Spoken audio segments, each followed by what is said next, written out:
How you doing? Good. Yeah, we're good. We good. Okay. How you doing? Good to meet you.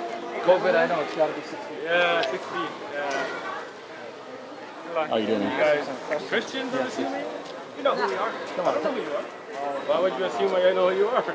Are you famous? Well, we showed up yesterday, and you guys here said that Sam said he was going to come by, and they're like, "Why you didn't come by earlier?" You're Sam? No, this is Sam. Yeah, it's playing up for the camera. Yeah, who are you? Are you Uthman Rashid?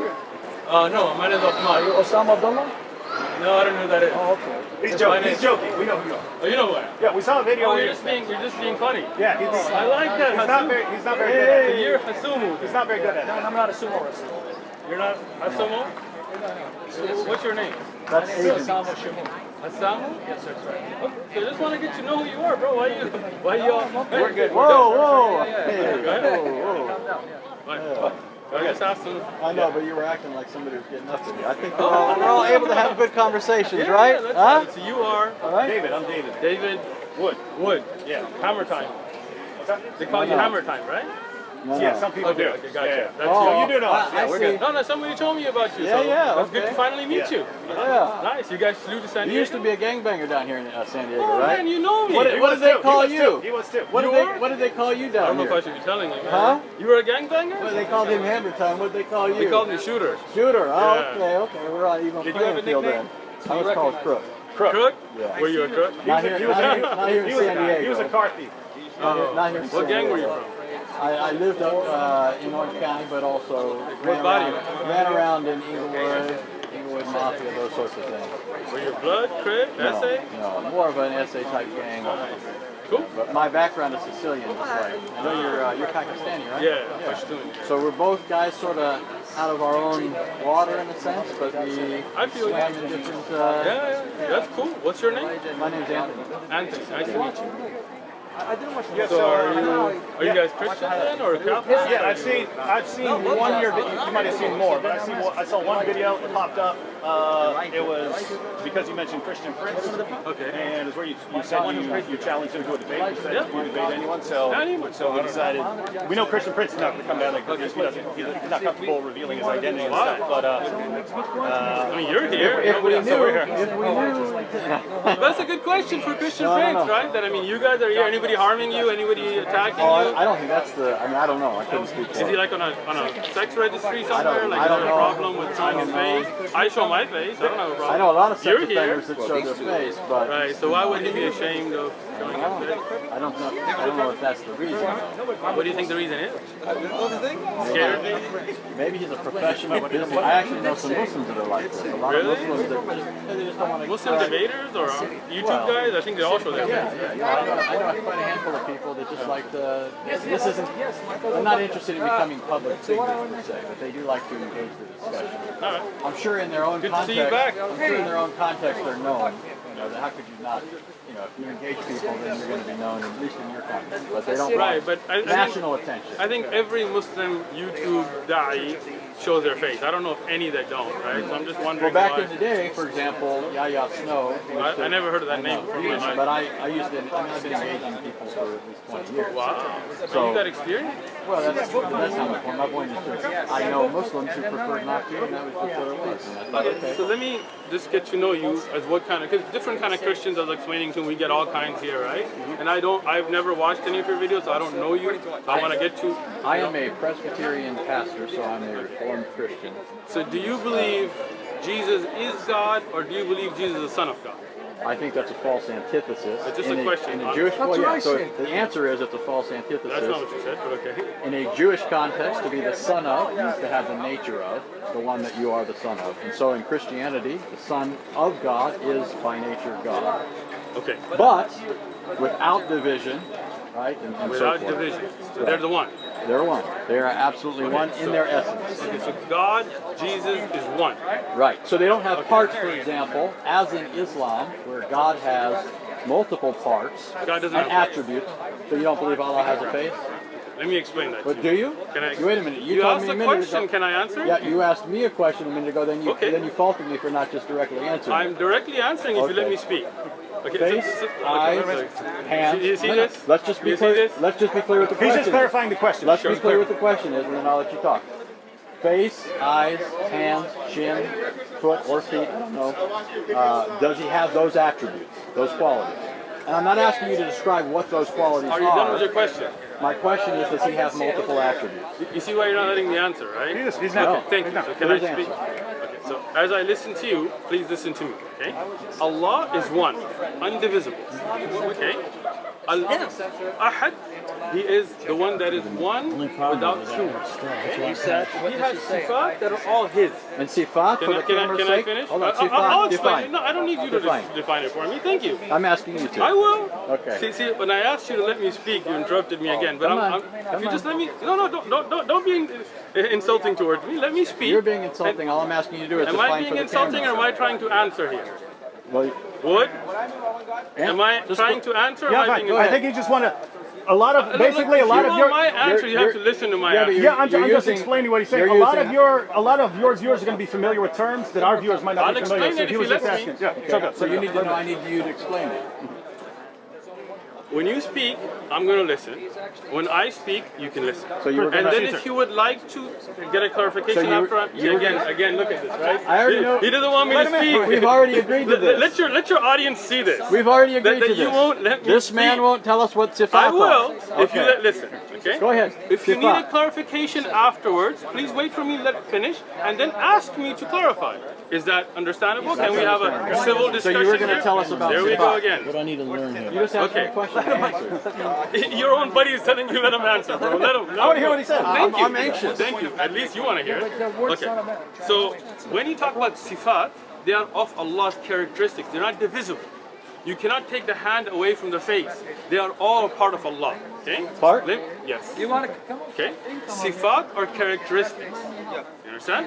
For example, this is a gentleman named David, right? Now, this is your face, this is your hand, this is one.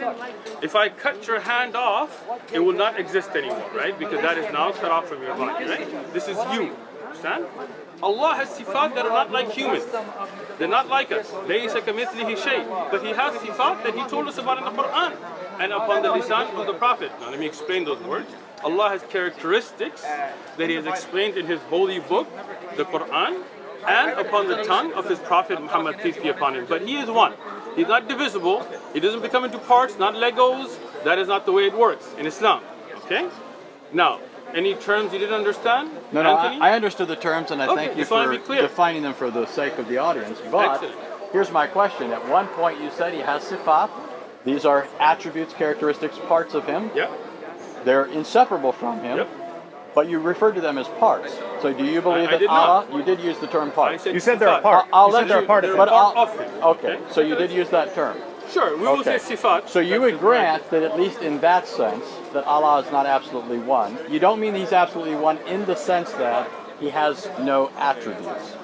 He has attributes. You want me to respond? Yes. You see how I listen to you respectfully without interrupting You don't you? need to do that. Go No, ahead. no, I do Go need to ahead. do that We're because past that. No, past we're that. not because you're already interrupting. There you go again. Come So on. the You gonna sifat answer? of look at this. Look at this. Come on, guy. Your own friend is telling you be quiet, man. He's Listen. begging you to hurry up. No, he's not. He's telling you to Go be ahead. quiet. I'm interested in the answer. I want to, Thank you. and then I want to hear a response. So Okay, let's go. so sifat are not things that make you more than one. This is your misunderstanding. Okay? When Allah is one, He's indivisible, absolutely one. His sifat is His. That does not make Him more than one. This is your misunderstanding. If you had studied Aqidah, and if you like to, we have durus, you can learn them, you would have known that the sifat of Allah are unique to Him and are only His and are part of Him. They are not divisible. Having sifat does not make you more than one. This is your misunderstanding. But you're- Can I finish now? Oh, are you finished? No, I'm Okay, not. Go ahead. If I was finished, then I wouldn't be talking Okay, anymore. go right? ahead. Thank you. Now, if you look at any object in this worldly things, right? Like, I mean, I'm giving you just a worldly example, right? If you look at a tree, right? A tree is one. If a tree has leaves and fruits and all of that, that doesn't mean that the tree is more than one. Now, if the fruit breaks from the tree, it's no longer a part of the tree, right? Now it's no longer a characteristic of the tree itself. Understand? Allah is one. He has sifat, but that does not make Him more than one. Are we Right. clear? We're clear on the fact that Good. you're saying he's one in some sense. No? But I do not agree that he's one in every sense if you are saying he has actual attributes. You use the analogy of a tree. A tree is composite. It has parts. It has branches. It has leaves. I grant that if something's cut off of the tree, it's no longer part of the tree. But the tree is made up of parts. If that's what you mean by saying Allah is one, then you are saying that your being, your God, who is one, in the sense that he's only one being, is a composite of parts. So he's not absolutely one. There is diversity in unity in your deity. Is that true? No. Go Can I ahead. explain it now? Go ahead. I gave you the example of a tree, and as I said in the example, it's a worldly example to show you that something that is connected is one. When it breaks, it's no longer one, which we have agreed to now, right? You said that if it breaks away, it's no longer going to be part of the tree. Okay, I'm glad we agreed to that. When we talk about Allah, as I've said repeatedly, He is one, and He does not divide. Okay? This is unique to Allah. Allah is uniquely one. He is only one. His sifat do not make Him more than one. He is not divisible. He's not broken into parts. He is one. His sifat are part of that oneness. He is uniquely one. Right. So, like David. all you're saying, though, is that he is a composite being that cannot be divided. The sifat cannot be separated from him. I'm granting that. You're still saying he's a composite being. Okay. You know what I mean? There's no objection here yet. I'm just saying, Could I do just you offer grant clarification? that? Sure. Yeah, because Do you grant that? Yeah, what I'm hearing. So, if you, as you pointed out, a tree is one tree. Okay. A tree is one tree, but you could say the tree is one in the essence of being a tree or something like that. Okay. But it's more than one in cells or leaves or something like that. So it's a kind of unity and plurality or something like that. So I think all Anthony is saying is Allah like that, in that he's one in essence or nature or something like that, but more than one in attribute or And I'm not objecting something to like that. that. I understand. I'm not objecting. think- I'm yeah, just I think- clarifying. That's I'm going where to we listen are. first. Yeah. So that's not an objection. So it's not like you need to think. I'm And just. I don't think you'd be. I don't think you'd be dishonest. So that's not what I'm suggesting here. But that I don't think that you need to think. Okay, what is he after here? Like he's going after this. I'm not going after that. I don't think a lot of Muslims know that, and I think that's accurate. I think that Muslims believe in one being, but they do ascribe to him certain attributes, qualities, characteristics, all hearing, right, all seeing, those sorts of things. But that technically is not belief as you'd find in pagan philosophers in the monad, which is something that's devoid of any kind of attributes. It's an absolute unity. Okay. So, first thing, I just wanted to understand what you're saying. If you're saying Allah has sifat, then no doubt we agree. And I have taught Aqidah, you can look at the lessons, it talks about it, right? Allah is all hearing, all seeing. But I think what the miscommunication we're having, and maybe we just kind of go past this, is thinking if somebody's all hearing and all seeing and all knowing, that can somehow make them components that could be taken apart or not a whole as one. I don't think having the ability to hear everything and see everything makes Allah, where Allah is not wholly one. Okay, so, but anyway, So let me. go ahead. Can I ask? So, but you would say that his hearing is not his seeing. Yes. Right. So these are distinct attributes. So we are talking. One of them. Right. So Allah's one, but he has these attributes. And these attributes don't leave him. Okay. Now that's where I would like to go after that. Okay, so I mean, you One asked of about his- Islamic Aqidah, Right. right? In Islamic Aqidah, Allah, His attributes are His. He can I finish? Yeah. Man, you said that, but I'm you drank a lot of coffee this morning No, or no, something, no, man? No. Yesterday we were talking to Hebrew Israelites and it turned into a shouting Yeah. match. So Oh, his aggression's a little amped up. So, Yeah. hold on. I'm gonna Hold on. blame it on the Anthony, Hebrew Anthony, Israelites. You're not talking to Hebrew Israelites. Your aggression needs to get toned down. That's not aggression. You're just taking Look, too much offense. Your on it. friend that's with you just called it aggression. Yeah. So, too aggressive, so don't tell man. me. He was, Calm talking, down, he was dude. talking to Hebrew Israelites last night. You guys video this, right? David is telling you it's aggression, so please tone it down, Anthony. You gotta From calm your down, friend. dude. He's helping. Your gotta calm friend is down, telling man. you calm down. Why don't you listen to your friend that came with you? You look like you're come like you're on. ready to jump over the table, man. Come on. Right? I like David. David. I don't know. How come we haven't met earlier, man? Anthony, I can tell you were a crusher. I can tell you were a shooter. Oh yeah. Still am. Let's go. You're crook. So, that's what they called you, right? Go ahead, what? Mr. Hammer Time, you two keep bumping fists over here. I'm just. We can bump fists. No. I got you, bro. Don't feel offended. Okay. All right. It's going well. So do you remember where we're at? Yes, I do. Okay. So, the understanding that you are bringing is not where I'm at, but we're gonna put that to a side and just go to. Let me finish. Again, Right. man. No, this I'm guy- putting my finger up. I I'm got saying you. what understanding. I don't know what you mean. Let me tell you. Let me speak, and you'll know what I mean. Okay. When you say something is one, and you say they're compartmentalized, they're taken up parts, right? It comes to an understanding, something that becomes like Lego, right? Something that can come apart and put that together, right? Allah is one. His characteristics are with Him, always been with Him, always will be with Him. He can reveal. Oh, you're smiling already. Look at that, right? He can reveal a part of His kalam, for example, the Quran, but the Quran is always with Him. You understand? Like, if you take what's written, that is not the part of the kalam. That can be burnt, that can be ruined. Somebody could eat it, somebody could do something weird, right? But the kalam of Allah is always with Him. Always will be, not created. Okay? None of Allah's sifat are makhluk. You know what makhluk is? Creation. Yes. Creation, right? So, this is just the understanding we want to have as a base. Now, my question to you guys, if you don't mind, is do you believe God is one in the sense that He can become two and come back together, and would He still be the same? So this is why I do this. This is why I clarify this. All right, good. You have described Allah as one, although that does not preclude that He has sifat, attributes. Which would not Christians have classically made the same claim. Okay? I don't think a lot of Muslims know that this is the Christian view. So that, for example, at least with respect to the attributes of God, I mean, I think we go a bit further though.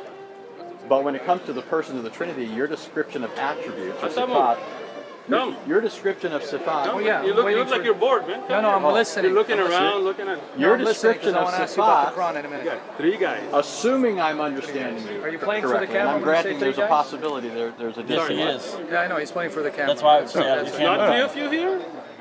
Can you not count? Okay, Or is it one of you guys? Let's talk here. No, So- he's answering. Go ahead. So when Christians speak of God as triune, Okay. we don't think of the persons as divisible. Okay. There's a hypostatic distinction. Now, if you're familiar with Islamic kalam, you know that when Muslims classically have spoken of Allah's attributes, they've referred to them as hypostasis. They've given them hypostatic status. That's all Christians have ever said when it comes to the persons of the Trinity. So that for Christians, the persons of the Trinity are not divisible. We don't believe in multiple gods. We're not polytheists. We believe that all persons of the Trinity co-inhere in the one divine essence, just like you would say that multiple attributes co-inhere in one being. Now, I do think, though, there's a fundamental distinction between the Christian view and the Muslim view, which is there does seem to me, in some Islamic thought at least, and you could tell me this is not your view, there seems to be a radical bifurcation. I got one. Attributes. So, for example, I'll just give you an example, and you can tell me what you think of that. Some Muslims I talk to will tell me that Allah Himself cannot be present in His creation, but His attributes can. The attribute of seeing, for example. So that's just that's where we're at. Answer you. Yes. I see how That's where we're at, and that's where. You see how I respectfully, even though I had a lot to say, I just stayed quiet and listened to you. Did you see that? Yeah, we're Okay. past that. Come on. We're let's not go. because. Okay, so first thing, you're delving in kalam to me is useless, right? Because I don't believe in ilm al-kalam.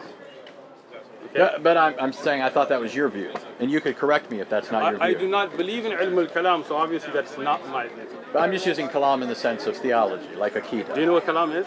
Yeah. What is kalam? Well, it's philosophy, but It's not. But That's falsafa. well, but it's. So you don't know what it's kalam the is? same idea. It is not. Okay. Well, go What ahead. is kalam? Go ahead. Listen, Anthony, what is kalam? Because you brought it up, but obviously you don't understand what kalam is. What is kalam? I'm just using it in the sense of people I thinking understand through you're using issues it. of Islamic akida and coming to certain conclusions. I know that your methodology would be Quran and Sunnah. That's how you derive your akida. Right? Anthony, you brought up kalam. I'm just asking you, what is kalam? Ilm al-kalam. What is it? It's not, philosophy is falsafa. So what's ilm al-kalam? They're related concepts. What It's are, basically theology. It is not. From a Christian perspective, that's how we view it. It's an kalam, as you're using it, understanding Islamic aqidah, right? Mm-hmm. What is kalam? But that's what I'm telling you. You don't know. When He's I- saying that's how he's using it. when Okay, I got you. So let me explain it to him Okay, now. you go ahead. Anthony, you good? All right. So, philosophy is called falsafa. That's basic philosophy. Kalam is used of certain Greek principles, not philosophy in general, understand? In the use of understanding aqaid, and this is something that was brought on by the Ashari and the Maturidi and Ahlul Kalam. You know who those are? Mm-hmm. You know who Asharis are? Yes. Who started the Ashari? Ashari. What's his name? Ashari. That's his name. I don't know. I couldn't say his full name. You know, you guys have Okay. like mile-long names. Right? No, Abul Hasan Ashari. It's pretty easy. It's not a mile long. Well, it's his name yeah. was Al-Ashari. Yeah, that's Right? a and he tribe. was he was reacting against people like the Hanbalis, or allegedly, right? At least Atari Akida. Right? Am I correct? No, but let me explain. He is trying to. Well, I know that you guys would say the original Ashari. Not on the product itself. So let me ask you. No, you have something, you're doing something on the product, right? You're doing business, it doesn't matter what it is, you can't do it on the product. You gotta move it off the product. You can put it on that side, If you're talking about if you want to, you can't be on this side, that's why nobody's here. Here, you look us this way, you look them that way, everybody's on the other side. Okay, I would appreciate that, thank you. Nothing I follow today. Okay? So I don't follow ilm al-kalam at all. In Aqidah, I don't deal with it. When these Greek ideas started to seep in, you understand? Then at that time people started to misunderstand sifat by using ilm al-kalam. Okay? Even Abu al-Hasan al-Ashari, and that's why I asked you if you really know who he is, he wrote a book called Al-Diyana Al-Ibana fi Usul al-Diyana. I have it. If you want to check it out, I'll bring it. I think they're moving. Yeah, we're just, I'm gonna have to give someone the camera because they're saying we gotta be off the sidewalk. what? Don't worry about They're it. saying we gotta be off the sidewalk. Just so you know, it sounds to me like you described your Al-Kalam. That's mine. I'm gonna grab it. I'm not saying you. I got a lot here. I'm just saying this is an area of discussion. So maybe David understood me because obviously you didn't. So let me explain it again. Okay. You with me now? Yeah. Philosophy is falsafa. Okay? In Arabic, that's what we call philosophy. Ilm al-kalam is a totally different concept. It's the concept of taking certain principles of Aristotle's thought and bringing it into understand the sifat of Allah. This is something that was rejected by all the earlier imams, like Abu Hanifa, you know the four imams? Well, if I take Abu Hanifa, Ahmed bin You Hanbal, got two. Shafi'i. Hey, one more. Shafi'i, hold on. You got this, Anthony. You can do it. I don't pretend to study fiqh, just so you know. Just so you know. Okay. I got three. We're talking about Hanafi. Nope, you already said Abu Hanafi, Hanifa. I'll help you. Hanbali, Shafi'i. Maliki, come on. Oh, David, Maliki. for the rescue. I would have got it. You gotta thank him for that one. Come on. It All right. reminds me of king in Arabic, Alright. and I think it's similar. Okay, so now, that use of kalam is something that was rejected by all of them. Okay?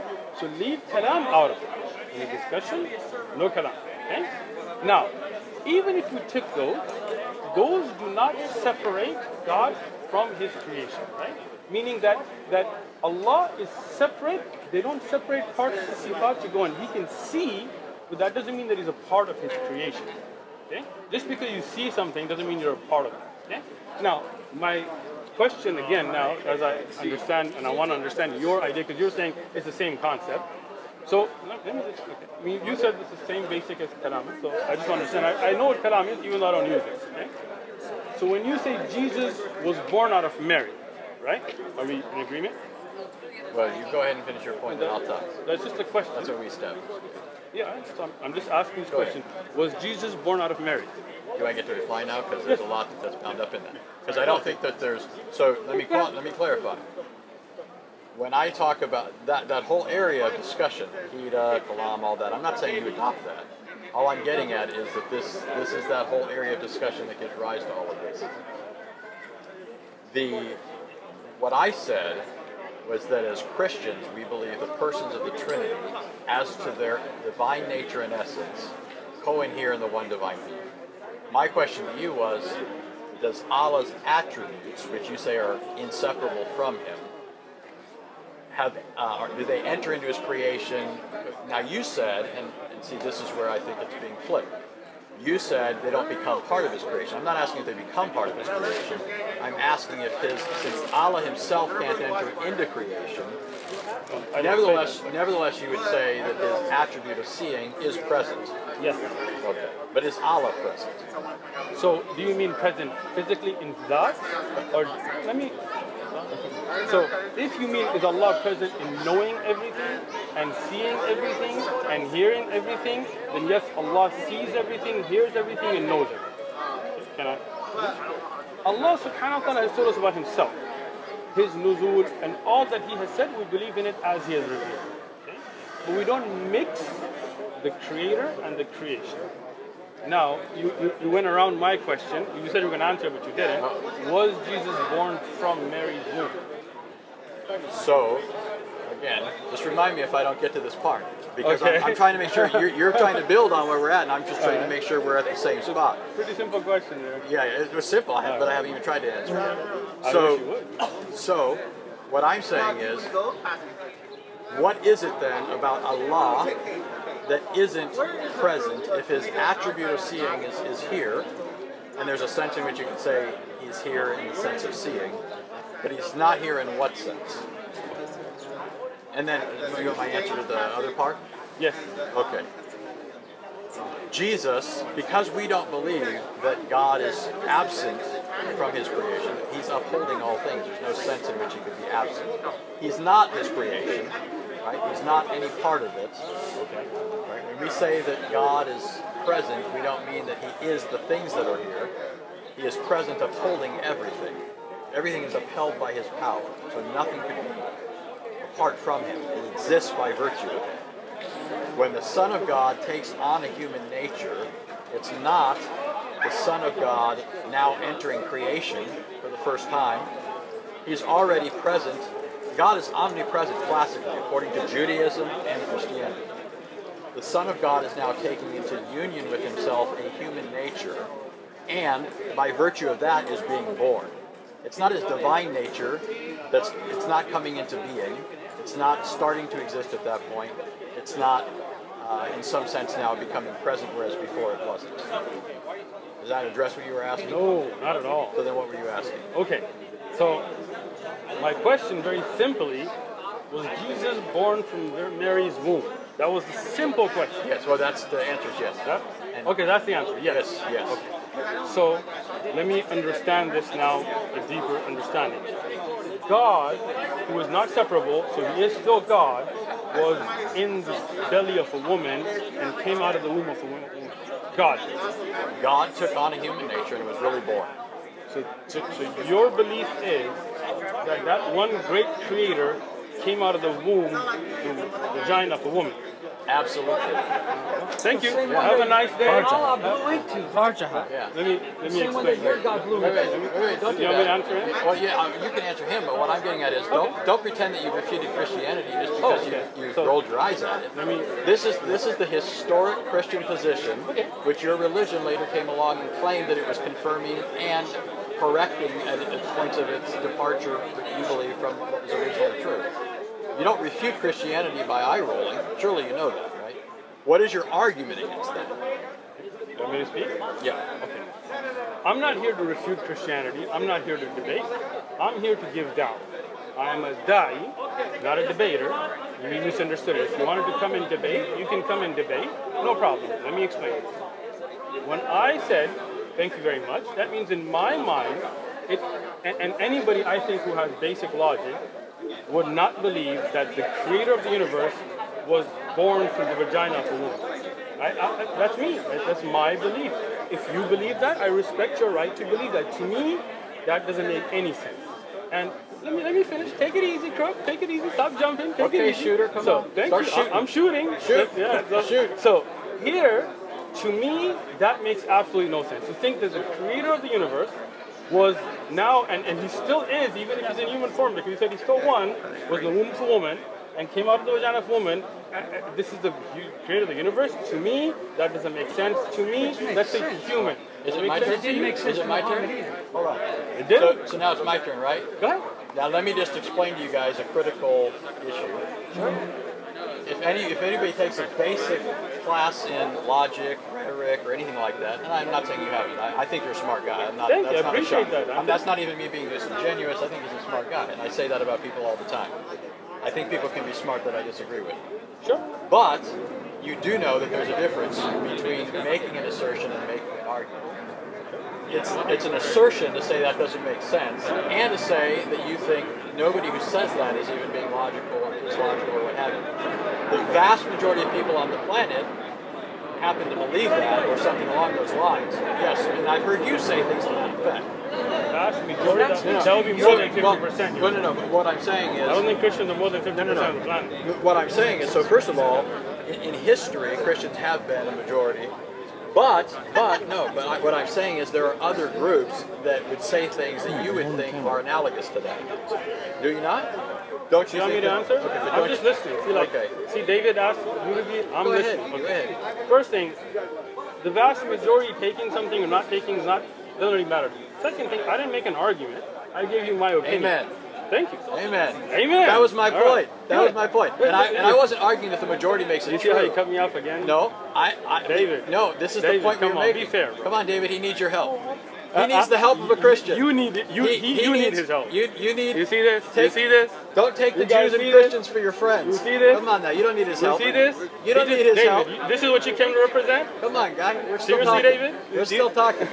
We're not still talking because you keep Yeah, we are. cutting me off, bro. No. I'm just saying this is what we've established now. You have only rolled your eyes at it. When I said the majority have held this, I'm not making an argument here either. I'm just saying it doesn't. That's not an argument, and so I think you need to do something better than that. First thing, the majority of the world today is not Christian. Right? This is, I mean, if you have 2 billion out of Statistically, 7 billion, that's not it. Well, no. Yeah, in that sense. The majority would not believe in Jesus being born because Hindus and others would also not believe in that. But I was using. So let me just clarify that, right? If you can, right? I think we're good. So that doesn't even make sense. First off, what you're saying, right? Because you're saying the majority would believe that concept of Jesus being born, and that's not true, right? So let's leave, misconception out of it because that's not true to begin with, right? Now, that's not how I intended it. that's what you Yeah, said. let me just clarify. I think he's saying that if you say something like, well, that just sounds weird or crazy to me, he's saying most On of the the world. concept of God being born out of the Yeah, vagina most of the world woman. doesn't find that absurd, even if they don't believe it. Really? I don't know That how. only how- speaks hold on, to your hold on. ignorance and not to the Who fact am I of dealing those with here? Because you guys are all jumping in and out. Can I deal with 1, 2, 3, 4? You simply want to avoid the points. I'm not. I'm getting to the point, right? So the point is to say the majority of the world does not have an objection to God being born out of the vagina of woman is not correct because that's a Christian belief. Hindus, for example, and I've spoken to many, would not agree with that concept, right? Neither would Muslims, neither would some Buddhists, depending on who they are, neither would Jews. Many Jews would disagree, right? So that's your statement was factually incorrect. But that's not really the point. No, it is. If you're going to try and move on, then I get to respond to that. Go ahead. The point was conceptually. You're making the category mistake of people accepting it as true and people accepting it as logical or rational. Something can be false and still be logical, right? Let me give you an example. Sure, I'm listening.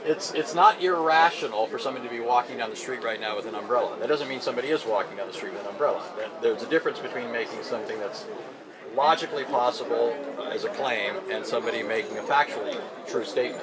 What I was getting at is that conceptually the world has not held that. When you enlist people like Jews, for example, that's not really helping because how many Jews are there in the world? You know that, as well as I do, there's not that many in the world, and certainly not compared to either Islam or Christianity. The vast majority of people have not considered the Christian belief irrational that the Creator could enter into His creation or be present in His creation, which is basically the same idea. The vast majority have not thought that, even if the vast majority have not believed it. Although I would say statistically, more people are Christian than there are Muslims or other religions. Can I speak? Yes. See how I listen? Great. You did No. a good job. Thank you. Let's see if you can. Okay. So now, when you said the vast majority of the world does not agree with what I'm saying, right, or has no problem with that concept, you have no evidence for that. You're making an assumption. Let me speak, because the vast majority is not Christians, right? And the other groups of faith, you're making an assumption on their behalf, which I am only assuming for myself. I said, to me, that doesn't make sense, right? I didn't make a claim that the vast majority of the world would agree with me. But when you say the vast majority, again, this guy, man, this guy. Are you okay? You're too easily shaken. No, look how I listened when he was. No, but you use every little excuse to Yeah, try to avoid dealing with the issue. so I am dealing with the issue, right? The issue is that your claim is wrong because you're making an assumption about the vast majority of the world. But again, like David said, I think you're just going off just because you took a tangent, right? No, I was This talking about this whole. me? I was talking about We're this talking whole about me or conversation. him? No, I'm talking about the whole discussion. Okay, so I think the point he's simply making is Hindus, of course, reject Christianity, but Sure. it's not on the base. They're not saying we reject it because it's absurd to think of God being born. Because if their scripture said it, they would say, okay, we have no problem. But you're we have no making an problem with that. assumption on the Hindu belief that they would accept that. I'm thinking of what Hinduism teaches, and Right. they believe Again. all kinds of things like Krishna and so Sure. on that But- shows that they would not have a problem Again, with that in I itself. will not make an assumption if they would or would not believe an Islamic doctrine was in their books, and you should not make an assumption that they would or would not believe a Christian doctrine that would be in their books. First, I was responding to Ooh. you. First, I was responding to you, saying nobody would believe this. Or this is absurd. It's illogical. Logical people wouldn't believe this. And I'm pointing out to you, the vast majority of people have not found that conceptually. Where's the objectionable. evidence for it? The evidence for it is that you don't have it. That's the whole point. I didn't make the claim, you did. No, you made the claim that the vast majority of people would see that as illogical. Did I, David? Yes, we got it on tape. Did I Okay. make that claim? So then, wait, okay. So then we got this on tape. No, Okay. wait. We got this on tape. Wait. David, what's your name? Lewis. Lewis. Let's just be honest here. Did I make the claim that the vast majority of the world would find it objective? Did I make that claim? Illogical. Did I make that claim, Lewis? Why didn't you make that claim? Thank you. That David, doesn't did I mean you make that didn't He claim? wasn't even standing here. I'd have to look at the footage. Yeah, that doesn't mean you didn't. Sounds like something you But it's irrelevant. Okay. It's irrelevant. It is relevant because when Okay. you see, hold on, Anthony, bro, listen. When you are trying to put words in my mouth No, and no, claiming slow down, that I slow down. made claims that I didn't make, and your friend David and your friend Lewis there also know better, even if No. he wasn't here, then You he's don't out. agree. But David was standing here the whole time, Yeah, he was and we standing got there it the on whole time. tape. Yes, I did we've got not it on make tape. that claim. Okay, I can we get back to a point Yeah, of but- substance? Okay, let me say this. You Let me say guys this. move the point. then, Let's so- just this. I think you're kind of making this an issue of bad faith, meaning like there's ill will here. Okay. Well, there is when you put words in my mouth. No, right? listen. This is what I'm trying to tell you. Okay. I don't think I'm wrong. I think I heard you accurately. It's possible I'm wrong. I'm willing to grant that. I'm certainly not saying it because I'm trying to put words in your mouth. Like It's Muhammad in the possible, mouth of right? Jesus. Right. No, listen. What? Listen. Are you trying Hear me. to go Hear somewhere me. else? Hear me. No, you guys need to pick who's going to speak because now he's brought up a topic that he's trying to take a shot right here, right? Your books are good. One guy. books are it's all good, right. by the way. They will be okay. But can you as a group pick who's going to be the one Come on, speaking? you're a I'm master of serious. throwing jabs. You know that. No. You guys are trying to throw jabs that if I respond to you now, then he's going to tell me I'm getting off topic. So you guys need to indirectly. I referee just this. made for a us. point. No, you did throw a jab. You said the Prophet Muhammad sallallahu alaihi Threw wasallam words put in the words mouth of Jesus. That's a jab. But you don't 'cause like that's that. not true. But you don't like That's that. a false statement. So Muhammad That's a quoted false Jesus statement. accurately? Yes. Okay, so now this is how you're trying to take the discussion to In a what language? separate. Do you want me to respond to you now? Is this a discussion now, Just ask or me a are you going to tell Well, me? that's- Are you hijacking this discussion? No, well, he's Thank you, David. shaking. I'm not shaking. Okay. You're shaking, So and I'll shake all you guys. Oh, wait, go That's why you're jumping in because Okay, you so know let's- this is getting loud for you. Let's get back. Let's get back. Yeah, to why don't we get the back there? report. So the David, question was that I'll the tell you virgin what, it was a listen. virgin birth, the Son of God, Okay, yeah. and Islamic views on Excellent. the nature of God. So, Right. let's let David referee this, all right? Because I don't want then him to be jumping and him to be But jumping. you understand what I was saying I there do just understand. right now? Yeah. That even if you think I got you wrong, it doesn't have to mean that I'm trying to make you look I better. appreciate that. Right? Because that's not what I'm trying to do. Thank you. Right? Okay. Oh, I'll stay out. So let you referee because I don't want to then be having you guy and this guy, right? I know you guys are all excited. It's good, right? Now, I'm not going to speak for Hindus. I'm not going to speak for Jews. I'm not going to speak for most of the world that I'll let them speak to what they believe. Even in Islamic doctrine, I'm not going to make claims about them. Okay? As myself, as a Muslim, as Uthman standing here, I'm telling you, to me, if you come and tell me that the basis of your religion is that God put himself, that he impregnated a woman named Mary, and she became then his mother. He impregnated his mother and came into the womb of Mary and then was born out of a vagina. To me, the conversation's over. Your religion, to me, has no appeal, because to me that's just disgusting and doesn't make sense. My personal view, right? I respect your right to have your view. Now, do you think, and I'm not going to get into that now, but do you think that I find certain things about Islam repugnant or attractive or not? Sure. Right? Okay. Do you think that it would be rational for me to reject Islam on the basis of my personal revulsion? You want me to answer? Yeah. Okay. Your personal belief has to do with you. If you don't like something in Islam, you have the right to reject it. I didn't come up to you at your table and bring this. You came to me. But right? you technically invited I us. did. I You did. technically invited us. So I invited you. You came. You presented your view. To me, it doesn't make sense. I reject it. Right? You came. If you want, I will give you the Islamic view.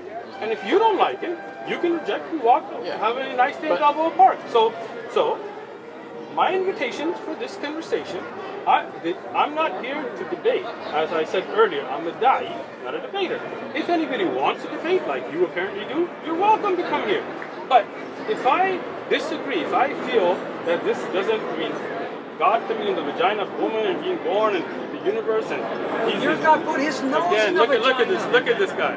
No, David, come on, Did he man. not? No, he did not. He put his nose in the vagina of a woman. Who blew into Mary's wait. vagina? Where did God put his nose in the vagina of a woman? Who blew into Mary's vagina? Nobody, He's not asking, God. he's asking you about the Quranic statement where it talks about hold going on. into Lewis, a if you're going to jump in, then handle it. I thought you knew If you're going to jump in, now, you said, see, Dave, you see what I mean? You see what I mean? Exactly. I said people don't jump in, and I asked you to regulate it, and you didn't have me jumped in again. I don't control everyone. You brought these people with you.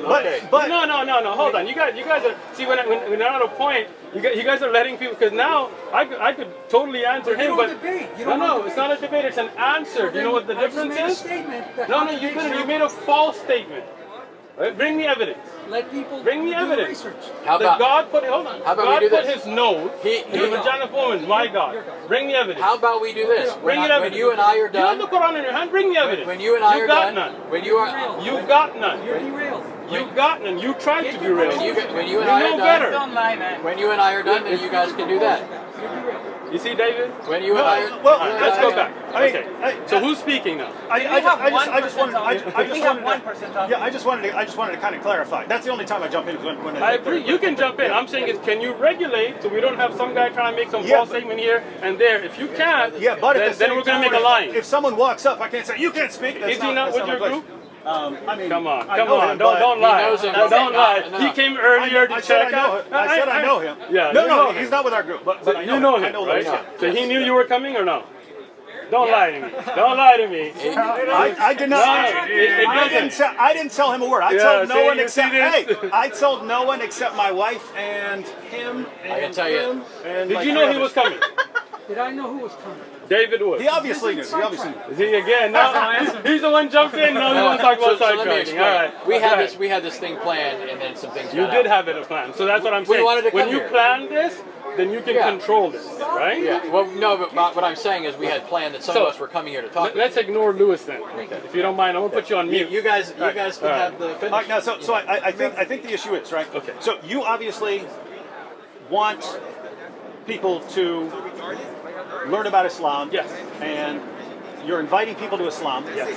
And I think the point that Anthony is making is if our response was, well, we don't like Muhammad and Aisha, or we don't like this or that. That's fine. I think your response would be, well, if it's true, you need to believe it anyway, and not just because you don't like something, right? And I think so. What he's saying is, the question about Christianity should be, is this true? Not oh, I don't like that idea. So I think that's what you're trying to get at. So, and let me I throw think this you in. put that pretty well. And let me put this in, because I would agree with. Let me say this. Should I answer him? But this goes with that.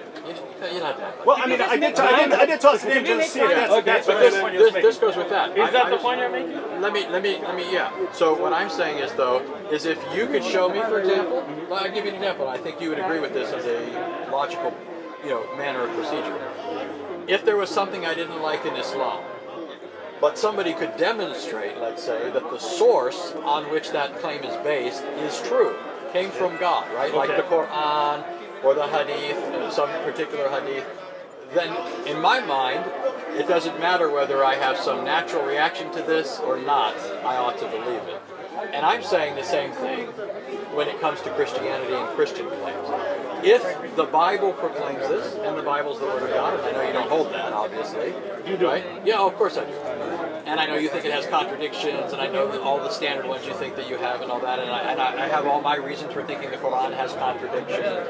I mean, I know the back and forth claims. We've done this for years, you've done this for years. I'm just saying, with what he said, I think there's something more for both of us than simply, that's distasteful to me. I don't think that makes sense, right? There's got to be something behind your reason for being a Muslim beyond, I like it. Are you done? I just want to add an example. So because I mentioned, like Muhammad and Aisha. So if I said, I find that problematic or something like that, if you somehow showed that Islam is true, in my mind, the way I think, I would be like, okay, well, if this is from God and I've got a problem with that, then I'm the one with the problem. I'm the one with the problem, and I need to believe God. So yeah, that's all he's saying. If God says, hey, I'm entering creation, Who are we? Who are we? So, just now, I want to understand and I want to have a productive conversation. Okay. First thing, what the misconception that I think you might have that I'd like to clarify is if you come, I'm here to present Islam to you. Okay? And if you decide that there is some core concept, like the marriage of Aisha is not an Aqidah concept, right? So that's something totally different, right? But a core concept of Islamic Aqidah, Allah is one. Okay? Allah sent prophets, Allah sent books, Allah sent guidance, Allah is merciful, Allah will judge, there's the day of judgment. There is, if you believe that was something problematic to you, I would present it and I would tell you it's up to you. Hidayah is not from me. Guidance, translating, is not from me, it's from Allah. Allah gives guidance, right? مَا عَلَيْنَا إِلَّا بَلَاغُ الْمُبِينَ. It is not upon us except to convey the message clearly, right? So, if you disagree with something in the core Aqidah of Islam, you have the right not to believe. Go enjoy your day at Balboa Park. I'm not pushing. You feel me, David? You feel me, bro? Good. Sure. Right. But no, I'm not done, bro. Let me continue. I listened to both of you the whole time. I didn't even get to his answer yet. Okay. I thought you were done. No, I'm not. All right. So, now, when we get to the core concept of God coming into the womb of a woman and being born and then being sacrificed for our sins, so he takes the sins of mankind, and instead of us being responsible, to me, all of that makes no sense. Right? To me, personally, doesn't make sense. To me, I don't believe that's from God. Right? I don't believe that's a just God, that somebody pays for everybody else's sins. Right? To me, that's not just, and I have a core hard belief that Allah is just. Okay? So, in that case, if you are here to present Christianity, no thank you, have a nice day. So, by the same token, because again, all we're doing now is exchanging, feelings. You said that certain things are contrary to your particular constitution, right? Your makeup causes you to, I have that same feeling towards Islamic beliefs, and I've tried to be gracious in this. I know what you find, disreputable with respect to Christianity. But I equally look at things in Islam and I say, for example, that to me is quite questionable. Like? For example, the idea that Allah has loins. Have you ever heard this claim? You want me to tell you, or you want to finish? Well, so I'll finish. Here. The idea that Allah has loins as part of his characteristics, his sifat. That he has a shin. That this is going to be an identifiable sifat, attribute, by which people are going to believe in him on the final day. A number of other notions associated with that. I find problematic the notion of a religion that would object to God entering into his creation, even though in various Islamic sources it seems to borrow from Jewish and Christian beliefs the things that you're objecting to, like Allah entering into his creation. Does Allah not descend to the lowest heavens in the third part of the night? Does Allah, did he not speak to Moses at the right side of Mount Sinai, Surah 19, Surah 20, 27, 28? Do we not find these beliefs? So you find objectionable that God entered into his creation. I'm saying God's always present with his creation. The virgin birth is not God entering into his creation. It's God now taking into union with himself a human nature and living a real human life, including all of the experiences that go along with that, being born, suffering, dying, rising again, and so forth. So just remember, here's the basic point, right? Well, even if you don't agree with my illustrations here, right? My basic point is this: just because you don't like those ideas doesn't mean I don't like certain ideas in Islam. And there has to be more to it than just I don't like that, you don't like that, This isn't like doesn't Muhammad in the Quran say let us reason, let us argue, let us debate? Didn't Muhammad have debates with the Christians of Najran? Those are all aspects of just so you know. Just so you know, don't laugh. Should I start taking notes because we're going on like 10 points? I want to take notes on each point. So I'm saying instead of going point by point, this is my last point. What do you want him to respond to? Okay. Yeah. So this is my last point. Okay. This is actually something I like about Islam, so don't take this away from me. All right. The fact that Muslims, in contrast to other religions, are so willing to engage. Excellent. It's the one thing, not the one thing. I'm not going to say there's nothing else. I'm sure you like a lot of things about Islam. So, what I'm saying is, the one thing I know... You know you like Islam, man. You know he likes it.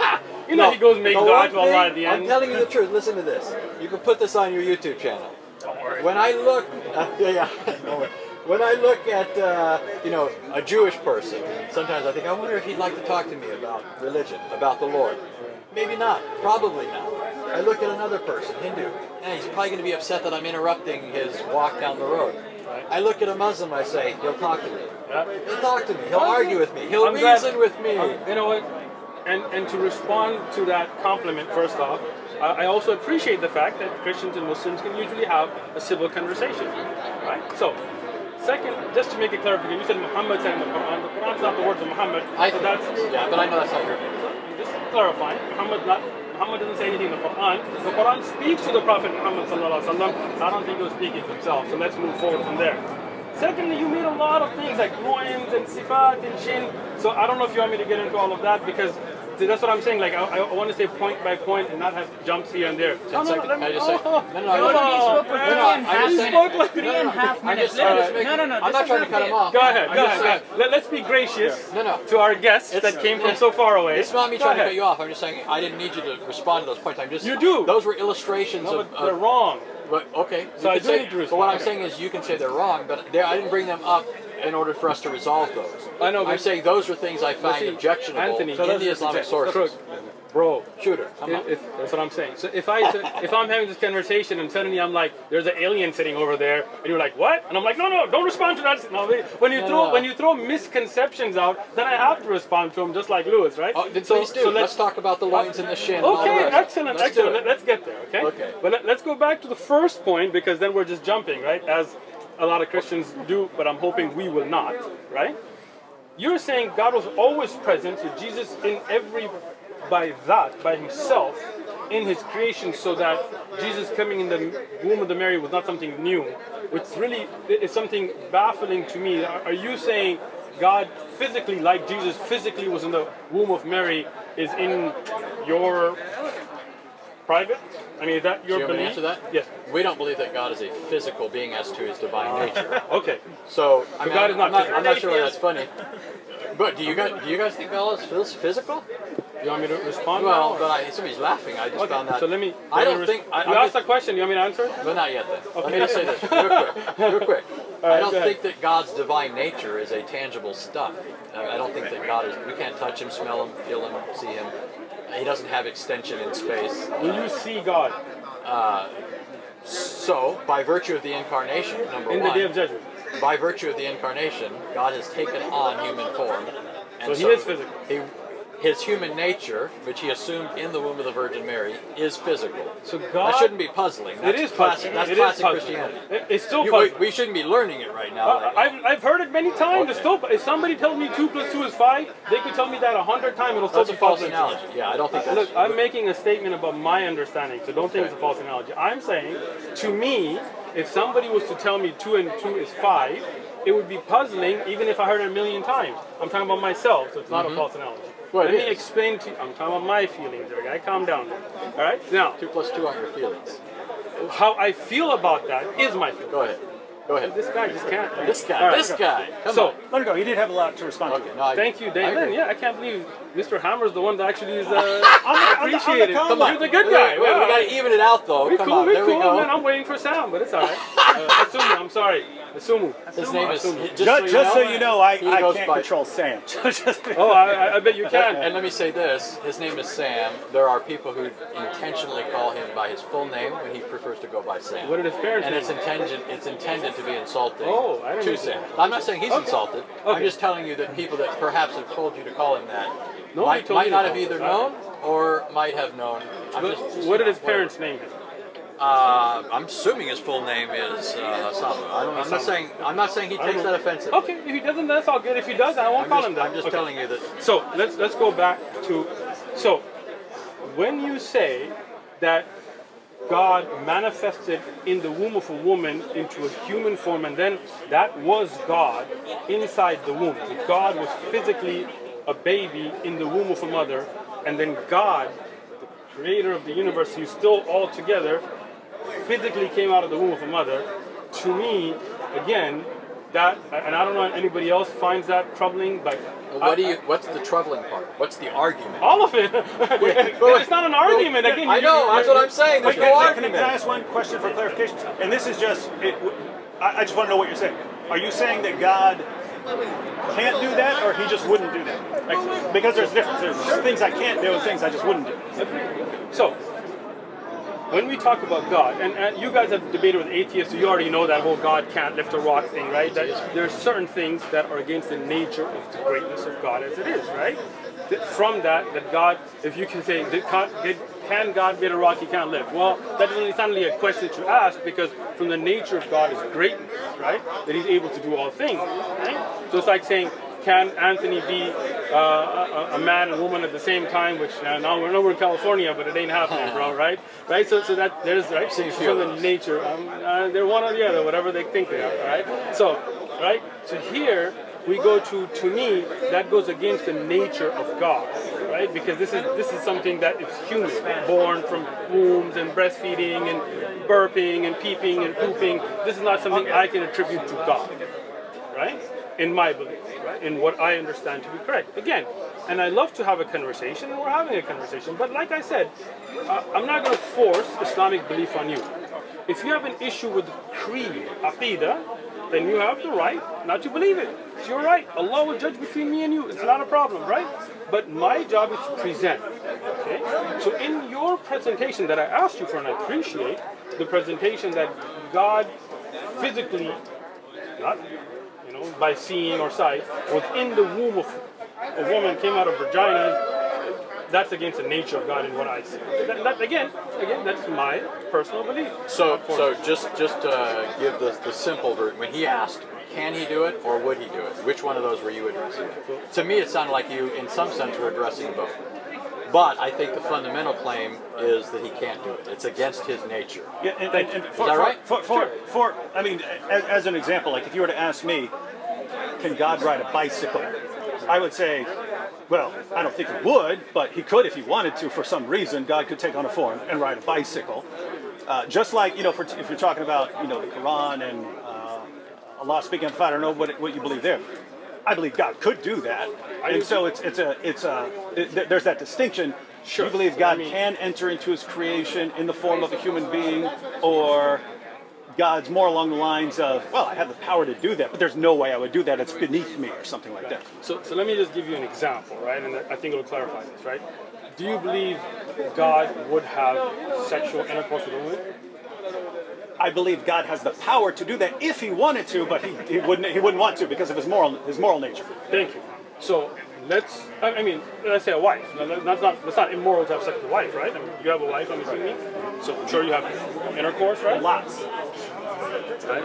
Although she might watch the video and put a different comment, take it easy. No, Right? she'll say All right. lots. So now the point there being that that's not immoral, right? So would God do that? Get wife and have sex with her? Yeah, but again, it's not a question of power or ability. It's a question of he wouldn't It's do against that. his nature, right?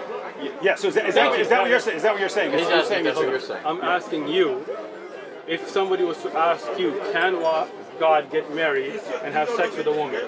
I What would would you clarify, say, as far as power, God has the ability to do anything that doesn't entail a contradiction or a couple qualifications like that.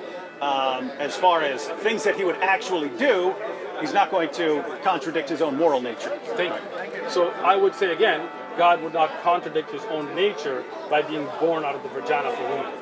And same when page. you say that he wouldn't contradict his nature, you're thinking more in terms of metaphysical quality. What I mean here is just his greatness, for example. You're not thinking mostly in terms of moral categories. You're thinking in terms of greatness. This sort of thing is beneath him. I think the Islamic. Is that correct? Yeah. Okay. So I think I gave the answer exactly with the analogy that I gave, right? Just like Anthony, if I was to ask you, as I asked David, could God get a wife and have sexual intercourse with her? You would say that's against the nature of God, I'm assuming, right? So what I would say, what would you say? that's why I was trying to clarify. Were you making it more metaphysical or moral? My answer is, would God do this sort of thing? You're saying it's contrary to his greatness. My whole point is precisely that's why Jesus needed to become a human being, because the sorts of things that Jesus did are otherwise outside of the parameters of what is possible within his divine nature. God, for example, cannot die. How could he die then unless he took a human nature, right? So what I'm getting at is you're not presenting a contradiction so much that God couldn't do this. You just think that your God wouldn't do this. So it's not so much a metaphysical problem as it is for you something else. That's what it seems to me. Yeah. So you are saying that God could and Did. have sex with a woman? If Jesus wanted to get married, absolutely. Do you think it's contrary to the nature of God for people to have these? So let me put it this way. Let me You're put it this saying way. God did have sex with a woman? No. So when I was saying you jumped out, right? No, that's not all I said. He said yes before you finished. So you said. Come So on, you're saying even it out. Come on. You see why you should let me finish before No, you say yes? you said I Right, didn't David? Yeah, Right, see? David? No. see it's too late. You're Muslim now, right? No. Should we No, do no. Shahada now or later? No, so listen. So that's I don't think that's what Why don't happened. you let me finish what I'm saying before you respond? Okay, How go ahead. about that? But I know what Because- you were saying. No, you didn't. Go ahead. Because Go ahead. I was saying, do you think God could have sex with a woman? And you said he did. Okay. What? No, that's What, true. Anthony? That's no, true. if you're right, man. No, no, no. If you're What right. are we doing? I No, think no, that's fine. No, that's good. I think you I said. thought you. Yeah, I thought you said.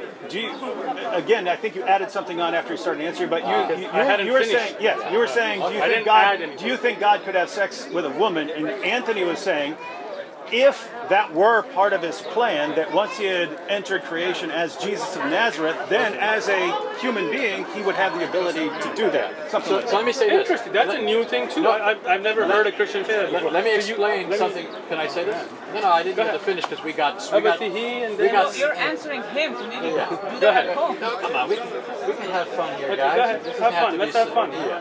I'm having fun. Yeah. So let me explain something about our view of morality. And I don't know where you're at on this with, Find out. in terms of the nature of man, right? Obviously, we all agree man's a creature who's dependent on God, doesn't exist apart from God. Would stop to exist if God willed him to stop existing, right? Man, if God willed for man to stop existing, he would stop existing. Right? You want me to? No, but what I'm getting at is this.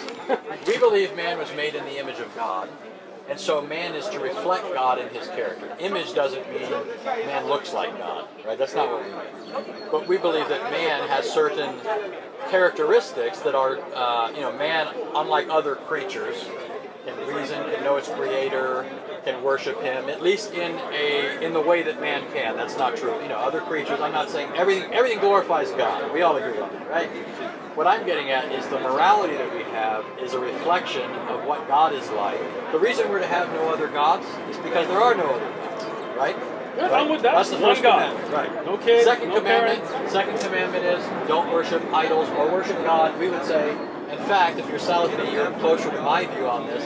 We're not to worship God in any other way other than what He has commanded. Right? We agree on that. I'm right? just listening. Right. Okay. I think we agree on that. I'm just going to tell you.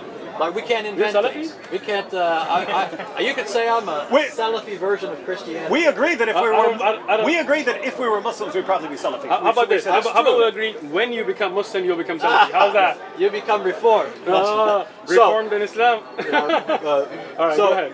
So what I'm getting at then is that what we have in morality are a reflection of what God expects us to be like as His creatures, as His image bearers. I'm going to disagree, but I'm going to let you finish out of respect. But so you understand. The reason why I say that there's nothing that God approves of that if He became a human being, He would live by that same law. He would reflect that in His character. He wouldn't be an atheist, right? He wouldn't be an idolater. That didn't make sense.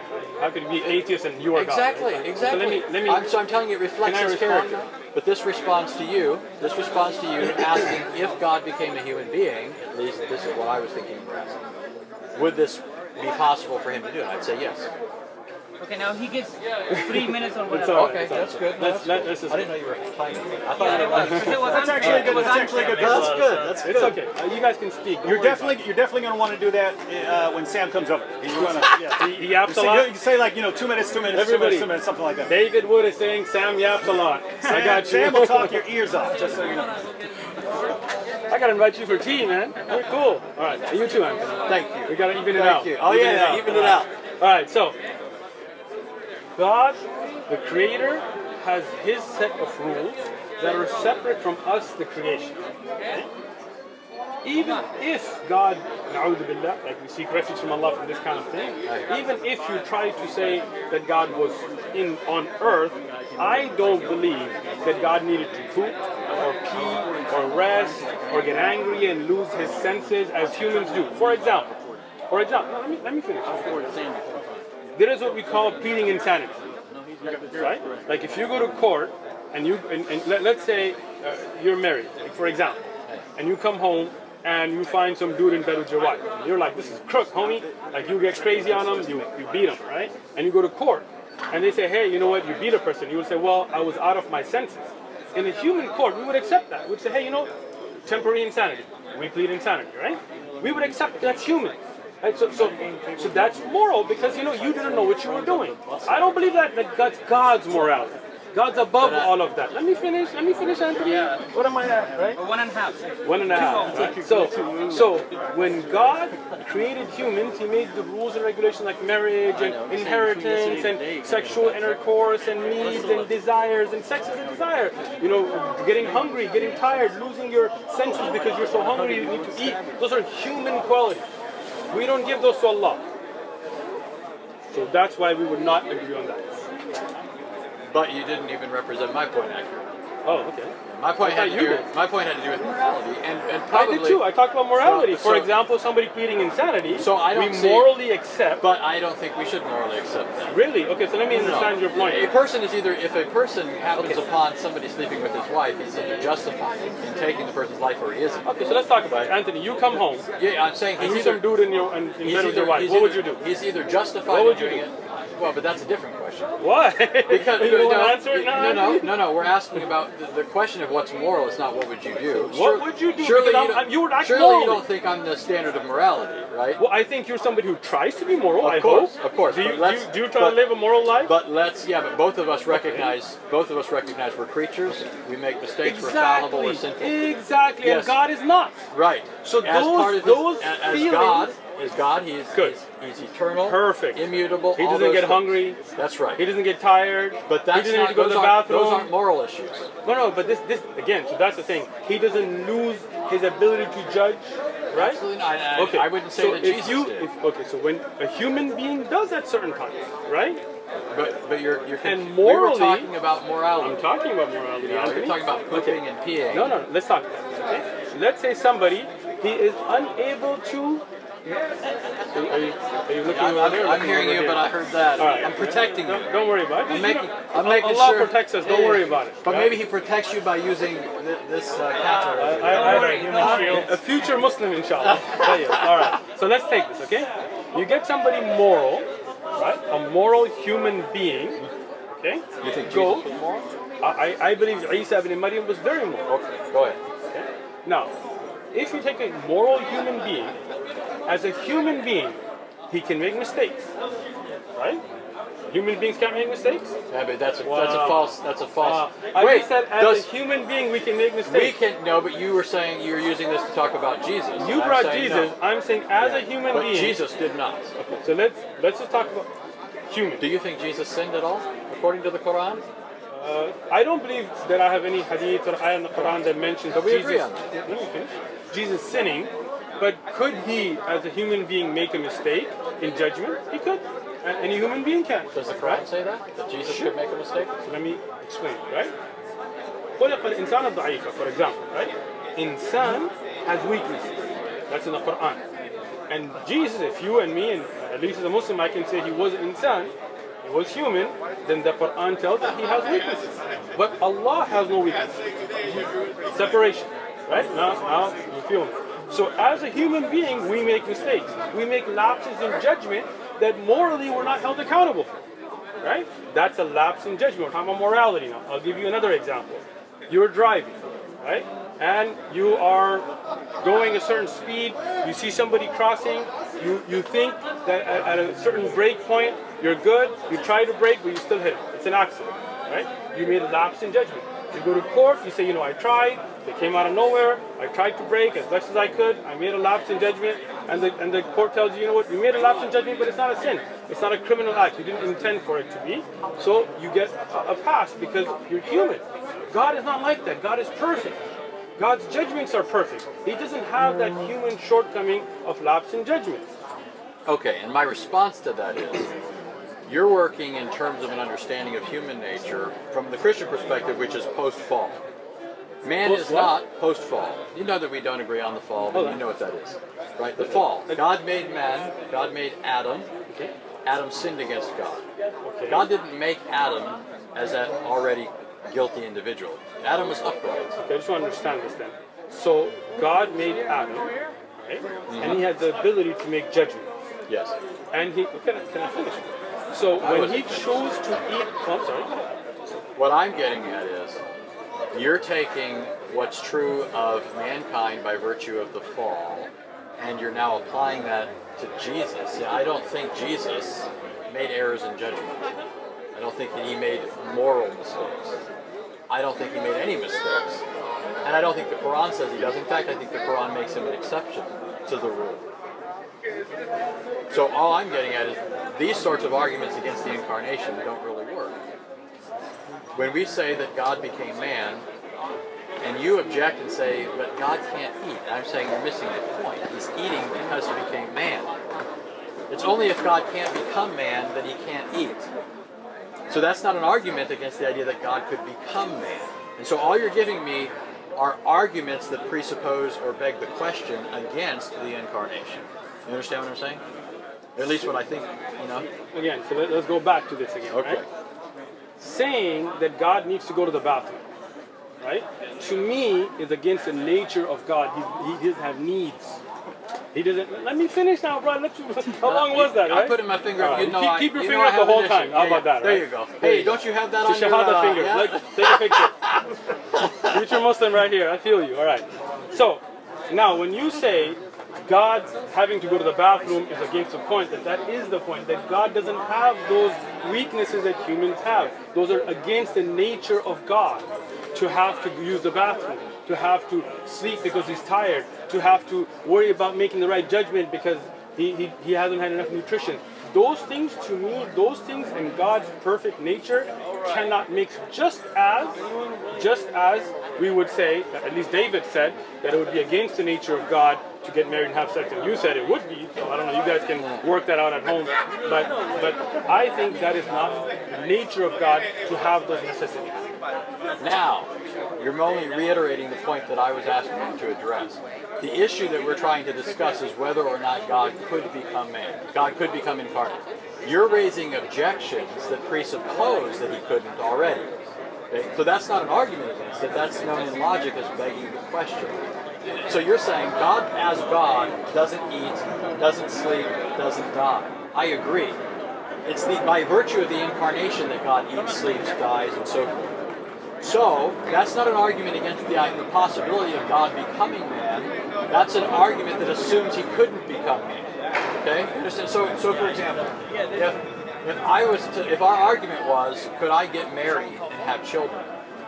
And then, you're arguing that I can't, and I'm arguing that I can, and you keep arguing that you can't get married and have children because right now you don't have any children, you're not married, and so forth. That wouldn't be an argument against whether I could or couldn't get married and have children. It'd just be an argument that right now I'm not married and couldn't have children. So what I'm asking you to address is the fundamental point: could God become incarnate? Not repeat. If God would be going to the bathroom, God would eat, God would sleep, God would die, God would rise again, right? Victorious over death, as proof against the incarnation, because that all presupposes the incarnation, and it begs the question that we're actually trying to get a lot of. So let me say this again, because I think when me and David were talking, you kind of zoomed out because I just. So the question here again gets to be one of those things that, can God make a rock he can't lift? Well, we would answer that by saying that's against the nature of God being all powerful, right? I would say I would say that's it's God absurd. can? No, it makes no sense to ask. Exactly. No, listen. I'm saying that those two things, a rock so heavy, making a rock so heavy lift it is you're asking if he can perform illogical feats are not feats at all. Thank you. Right?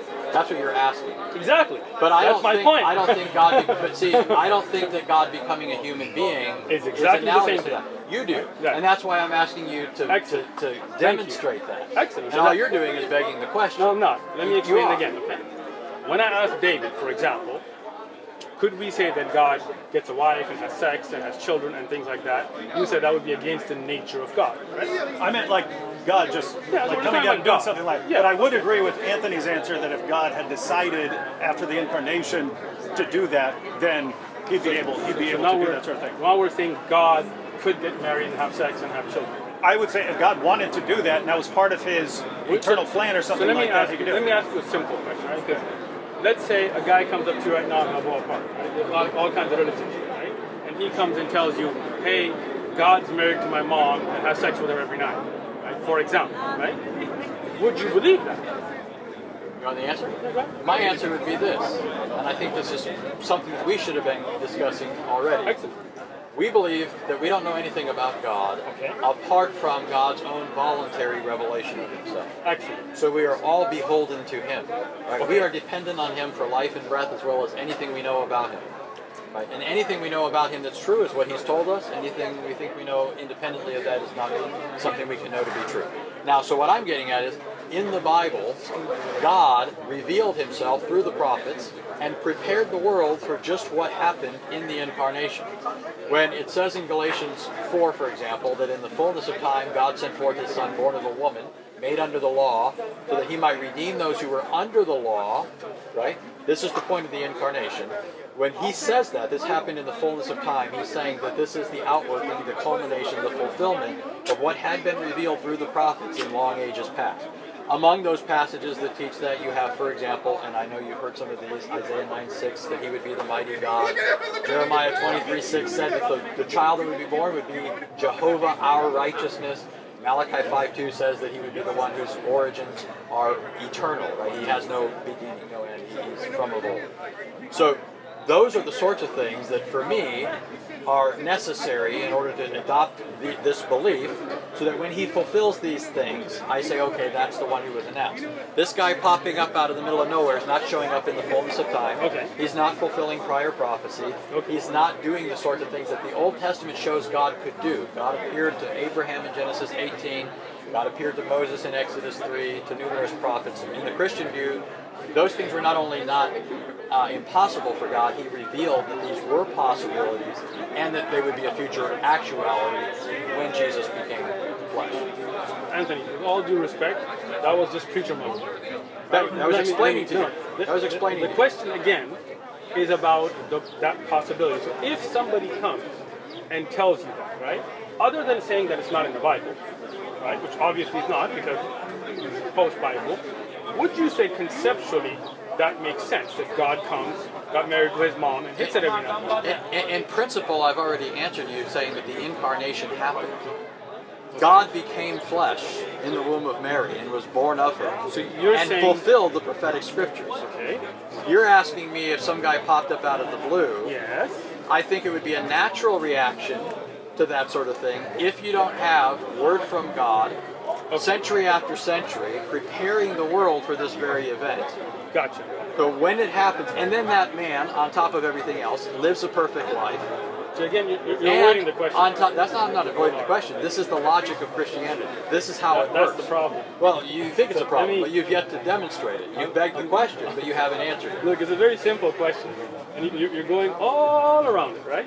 The thing is, you know, and I know that, and David knows. Are you going to as do a well. Jedi mind trick now? No, Yeah, you don't okay, see me go, here. Go ahead. Right? You know, come You know, on. and You know let's in your be heart of honest, hearts. right? Let's be honest. Let's be honest, See, right? it's a If Jedi some mind dude trick. walks up right now and tells you that, you're going to be like, you don't know what you're talking about, right? You're going to tell him God doesn't come and get married to your mom. You're just making the stuff up, right? This is something that is not in Scripture. You would go into your whole thing, but you would not believe that because you know that's not the nature of God to be getting a wife here and a wife there and having kids here and half there. God is above all of that, right? You're just imputing beliefs to me, though. You're just imputing Can I stuff. add a Yeah. possible example real quick? Because I think, well, let me give you an example. If someone came up to me and said that they have a time machine in their pocket, okay, I would not believe it for a second. Okay. It's not because I don't believe it's possible. It's just I believe that's extraordinarily unlikely, and you would have to provide me with some very good evidence Excellent. for Okay. that. Right? Good. If someone came up to me and they said they have a square circle in their pocket, I would regard that as impossible. Thank you. So With it. yeah. So what When you I'm get with it, so then I'll notice give those are two things. One is it's extraordinarily improbable given everything else I believe. Right. That's one thing. And then there's things that I would just regard as possible. If you say, hey, there's a married bachelor over there, so I don't know what you're talking about. I don't know what you're talking about. Exactly. If you say, anyway. That's good. That's good. Excellent If someone were to come up and say, something about someone being incarnate or something like that. Now we're Christians, so we believe in that revelation. We believe in the revelation we have, so we don't believe that sort of thing is going to happen. So we would dismiss it on that. As far as if so we you would dismiss it on basically your belief. yeah. Okay, No, okay, but- hold on. but not an Let me unjustified respond belief. to him. Yeah, Not an Can unjustified I respond to him now? Yeah. Well, I wasn't finished. Okay, go. Yeah, don't interrupt him. Yes. Yeah, so what I'm saying is, in other words, since we're Christians, we believe that God has sent his revelation and there's no more incarnations or anything coming along, right? So we would say, oh, we're Christians, we believe that. But if we weren't Christians and we were just saying, hey, if God has the power to do what he wants, if God wanted to enter creation and do this, our point is we wouldn't say, I reject that because it's an impossibility or a contradiction. We would say, that sounds really far-fetched, so you're going to have to give me some really good evidence. We wouldn't regard it as a contradiction. In other words, Anthony's point, what he was saying about all this background knowledge and prophecies and so on, is he's saying we do have good evidence, and so that's why we wouldn't dismiss it. Because if someone just came along and said, "Hi, I'm Jesus. I'm the divine Son of God who entered into creation," we would say, "No, what are you talking about, man?" Excellent. If it's, Can I speak now? Are you done? Thank you. So that is exactly the point. To me, as a Muslim, and this is what we're discussing here, to me, to say God is a part of the creation in the sense that he is human, that he goes to the bathroom, that he has to go to that he has those human flaws, that Jesus would have had as a human being, not moral flaws, right? But we're talking about just physical flaws that we have as humans. To me, it's just like you saying a square circle. To me, I see no difference. You're saying like contradiction. It's apples and oranges, right? Humans, right? Humans have these weaknesses, right? Even if you take Adam before the fall, right? Obviously, he had some inclination to make a mistake, and that's why he ate from the tree that he shouldn't have, right? So that means by nature, even before the fall, he had that weakness to make that mistake.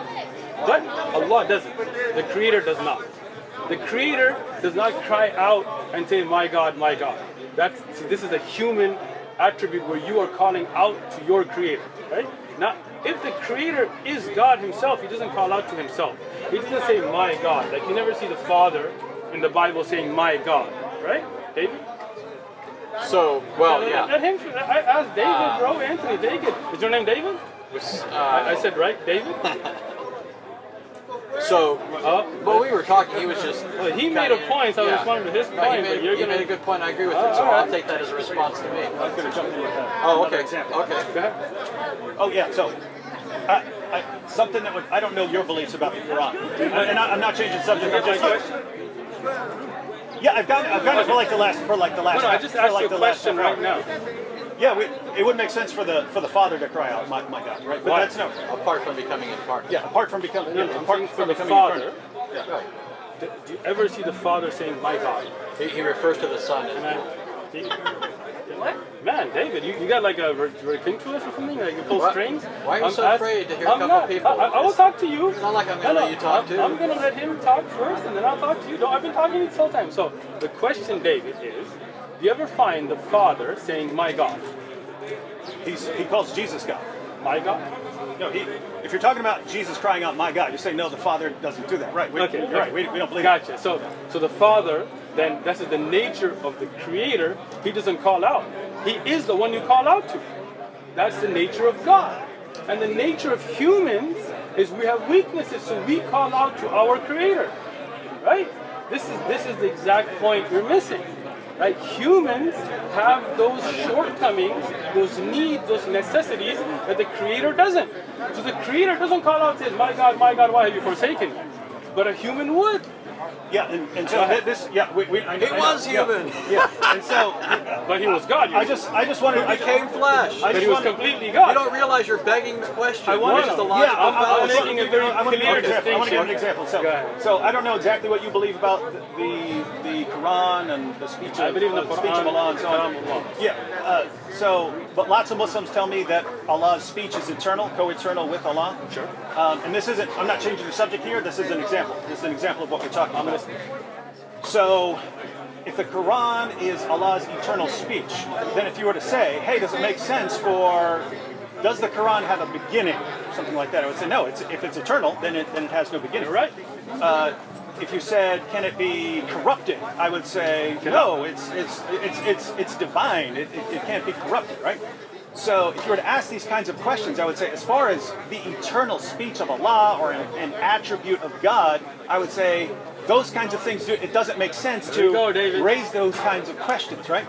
But if you were to say to me that we have a physical Quran, right? That this doesn't have the Arabic in it, but assuming this had the Arabic in it, that we have a physical copy of the Quran. Excellent. Then it seems like the physical copy of the Quran would kind of have two natures. It's the eternal speech of Allah, and yet it's entered our world, because we have a physical world, it's entered our world as a physical book made of paper and glue and ink. And therefore, if you were to ask me, does it make sense to talk about this as having a beginning, or about this being corrupted and changed and so on, then I would say, yes, it's a physical book. Of course, it can fall apart. It eventually will. You mentioned earlier that people can eat it or burn it or all kinds of things. And so it makes sense to talk about a physical, it makes sense to talk about a physical Quran. So in other words, I would say that a book that has two natures, that it's the eternal speech of Allah entered into creation in a physical form so that we can have it, it now makes sense to talk about this having a beginning, and I'm assuming it has a publication date. So it now makes sense to talk about this having a publication date. It now makes sense. It didn't make sense before when you're talking about the speech of Allah before it comes into creation. Once it enters into creation, now we can ask these questions. But if I were to take your objection seriously, I would have to say, no, it's absurd to talk about these eternal things that can't be corrupted, being corruptible, having a beginning, having an end, falling apart. That makes no sense of the eternal speech of Allah. Are you playing chopsticks? Oh no, you got the music. You don't do music. You're doing this. I'll let you play the music for us. All right. I don't know how to play music. Come on, learn. All right. So now, excellent answer. I appreciate it. All right. So let's go to that. Right. The Quran is kalam Allah. Right. The Quran will never call out to Allah. Okay? Now, in the Quran, you will never say the. Take it easy. Take it easy. Take it easy. Is that true? Take it easy. Take it easy, Anthony. Is it true? Hold it together, Cook. Can you Hold repeat it that? together. Can you repeat it? I will. Repeat that. I will. The Quran itself is kalam Allah. Right? The Quran responds to, for example, the Prophet sallallahu alaihi wasallam, right? But the Quran does not speak to Allah. It is a speech of Allah. Allah teaches us, for example, ad'iyah, which are called dua, supplications, for us to use to call to Allah, right? But let me finish, bro. Take it easy. Yeah, I got you. Okay, so now, when you say this has a publication date, none of us standing here as Muslims will say this is a part of the creator, right? This here is a published book. That's why the Quran is recited and the Quran is revealed. It was never sent just like a book, right? Because then that book, once it hits the earth, then that would be part of the worldly things. That's why Imam al-Bukhari has a book called خلق الأفعال العباد, where he talks about the recitation or the paper or the ink is not what is Quran. Quran is what is revealed. And before the Day of Judgment, it will be taken up. And that revelation can never be corrupted. That revelation is always preserved. And that revelation doesn't weaken. You understand what I'm saying?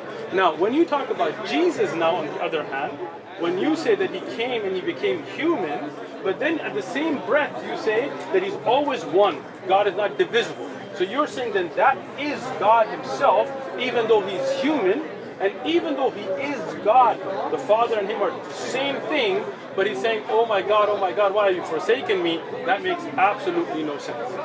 Okay, great. So you've said the fact that Christ, the second person of the Trinity, Son of God, by virtue of becoming human and crying out to the Father, that there's a problem with that, a logical problem, and that's not something that Islam has to deal with. Now, number one, I don't think that's a logical problem, but number two, I also don't think that's true Islamically. So I'd like you to tell me where I may have that wrong. I don't think I do, but I grant that you're the Imam, right? So, my understanding, which I have from other Muslims, which is part and parcel of why I hold that, and have read in the Islamic sources, that the Quran itself does intercede for Muslims, or will, on the Day of Judgment, right? The Quran will appear as a pale man and will say that he was the Muslim's companion in life and will intercede for him. Is that not correct? Can you give me a reference for that? That's in the Hadith. Which Hadith? Seriously, you don't think I'm going to go back? I mean, like, I don't know. Are you saying that's not in the Hadith? That is not in any authentic Hadith that I've ever read. So you'd say it's not Can I authentic? Oh, that's fine. If you say it's not authentic, hold on, take it easy. So, to say the Quran will appear as a pale man, and what did you say it would be with the Quran will intercede for Muslims and will say that it as was, a pale man? Well, that's in a Tirmidhi Hadith, for example. Let's just, I can look for it. Let's look for it. So no, hold on. Because see, I like to discuss on evidences. So can I find a hadith in a Tirmidhi that says the Quran will be a pale man? Let's just find that, and then I will explain from there. Okay, so, but that kind of misses the point that I'm making.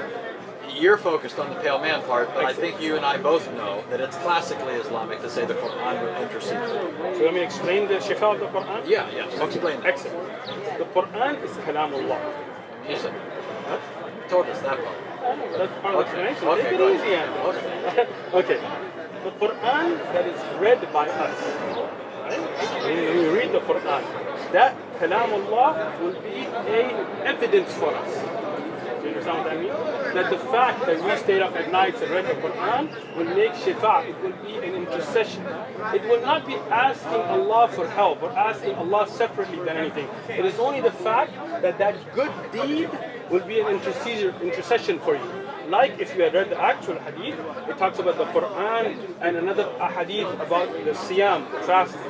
Right? We don't say fasting by itself is an entity, but it's the deed that is that intercedes for you. So does the hadith say that the deed of reciting the Quran will intercede for you, or does the hadith say the Quran will intercede? Again, so this is the thing. When you say Al-Quran was Siyam, these two will be shifa. They will be an intercession. Right? So what does that mean? That it is that deed of reading the Quran. Do you understand what that means now? I understand what you're claiming. That's just not what the So hadith let's see says. I searched for it. The first one that popped up, I know it's in Tirmidhi, but the first one that popped up was in Ibn Majah. So in Tirmidhi, there is no such hadith that says the Quran. There is. That's just the first one that popped up when I So did can we look at the Tirmidhi one first? Okay, I'll find the I just Tirmidhi. want to. But notice the Ibn Majah version says the Quran will come on the day of resurrection like a pale man and will say, I am the one that kept you awake at night and made you thirsty during the day. Excellent, excellent. So let's now go to. Hold on, take it easy. Yeah? You're trying to see that. No, take it easy. This is why. You're not seriously going to go to Google Translate, are you? No. Okay. I know you know You're Arabic. funny. I know you know Arabic. You don't but have Arabic keyboard? No. Okay. I was just going to show you the takhrij. You know what takhrij is? Okay.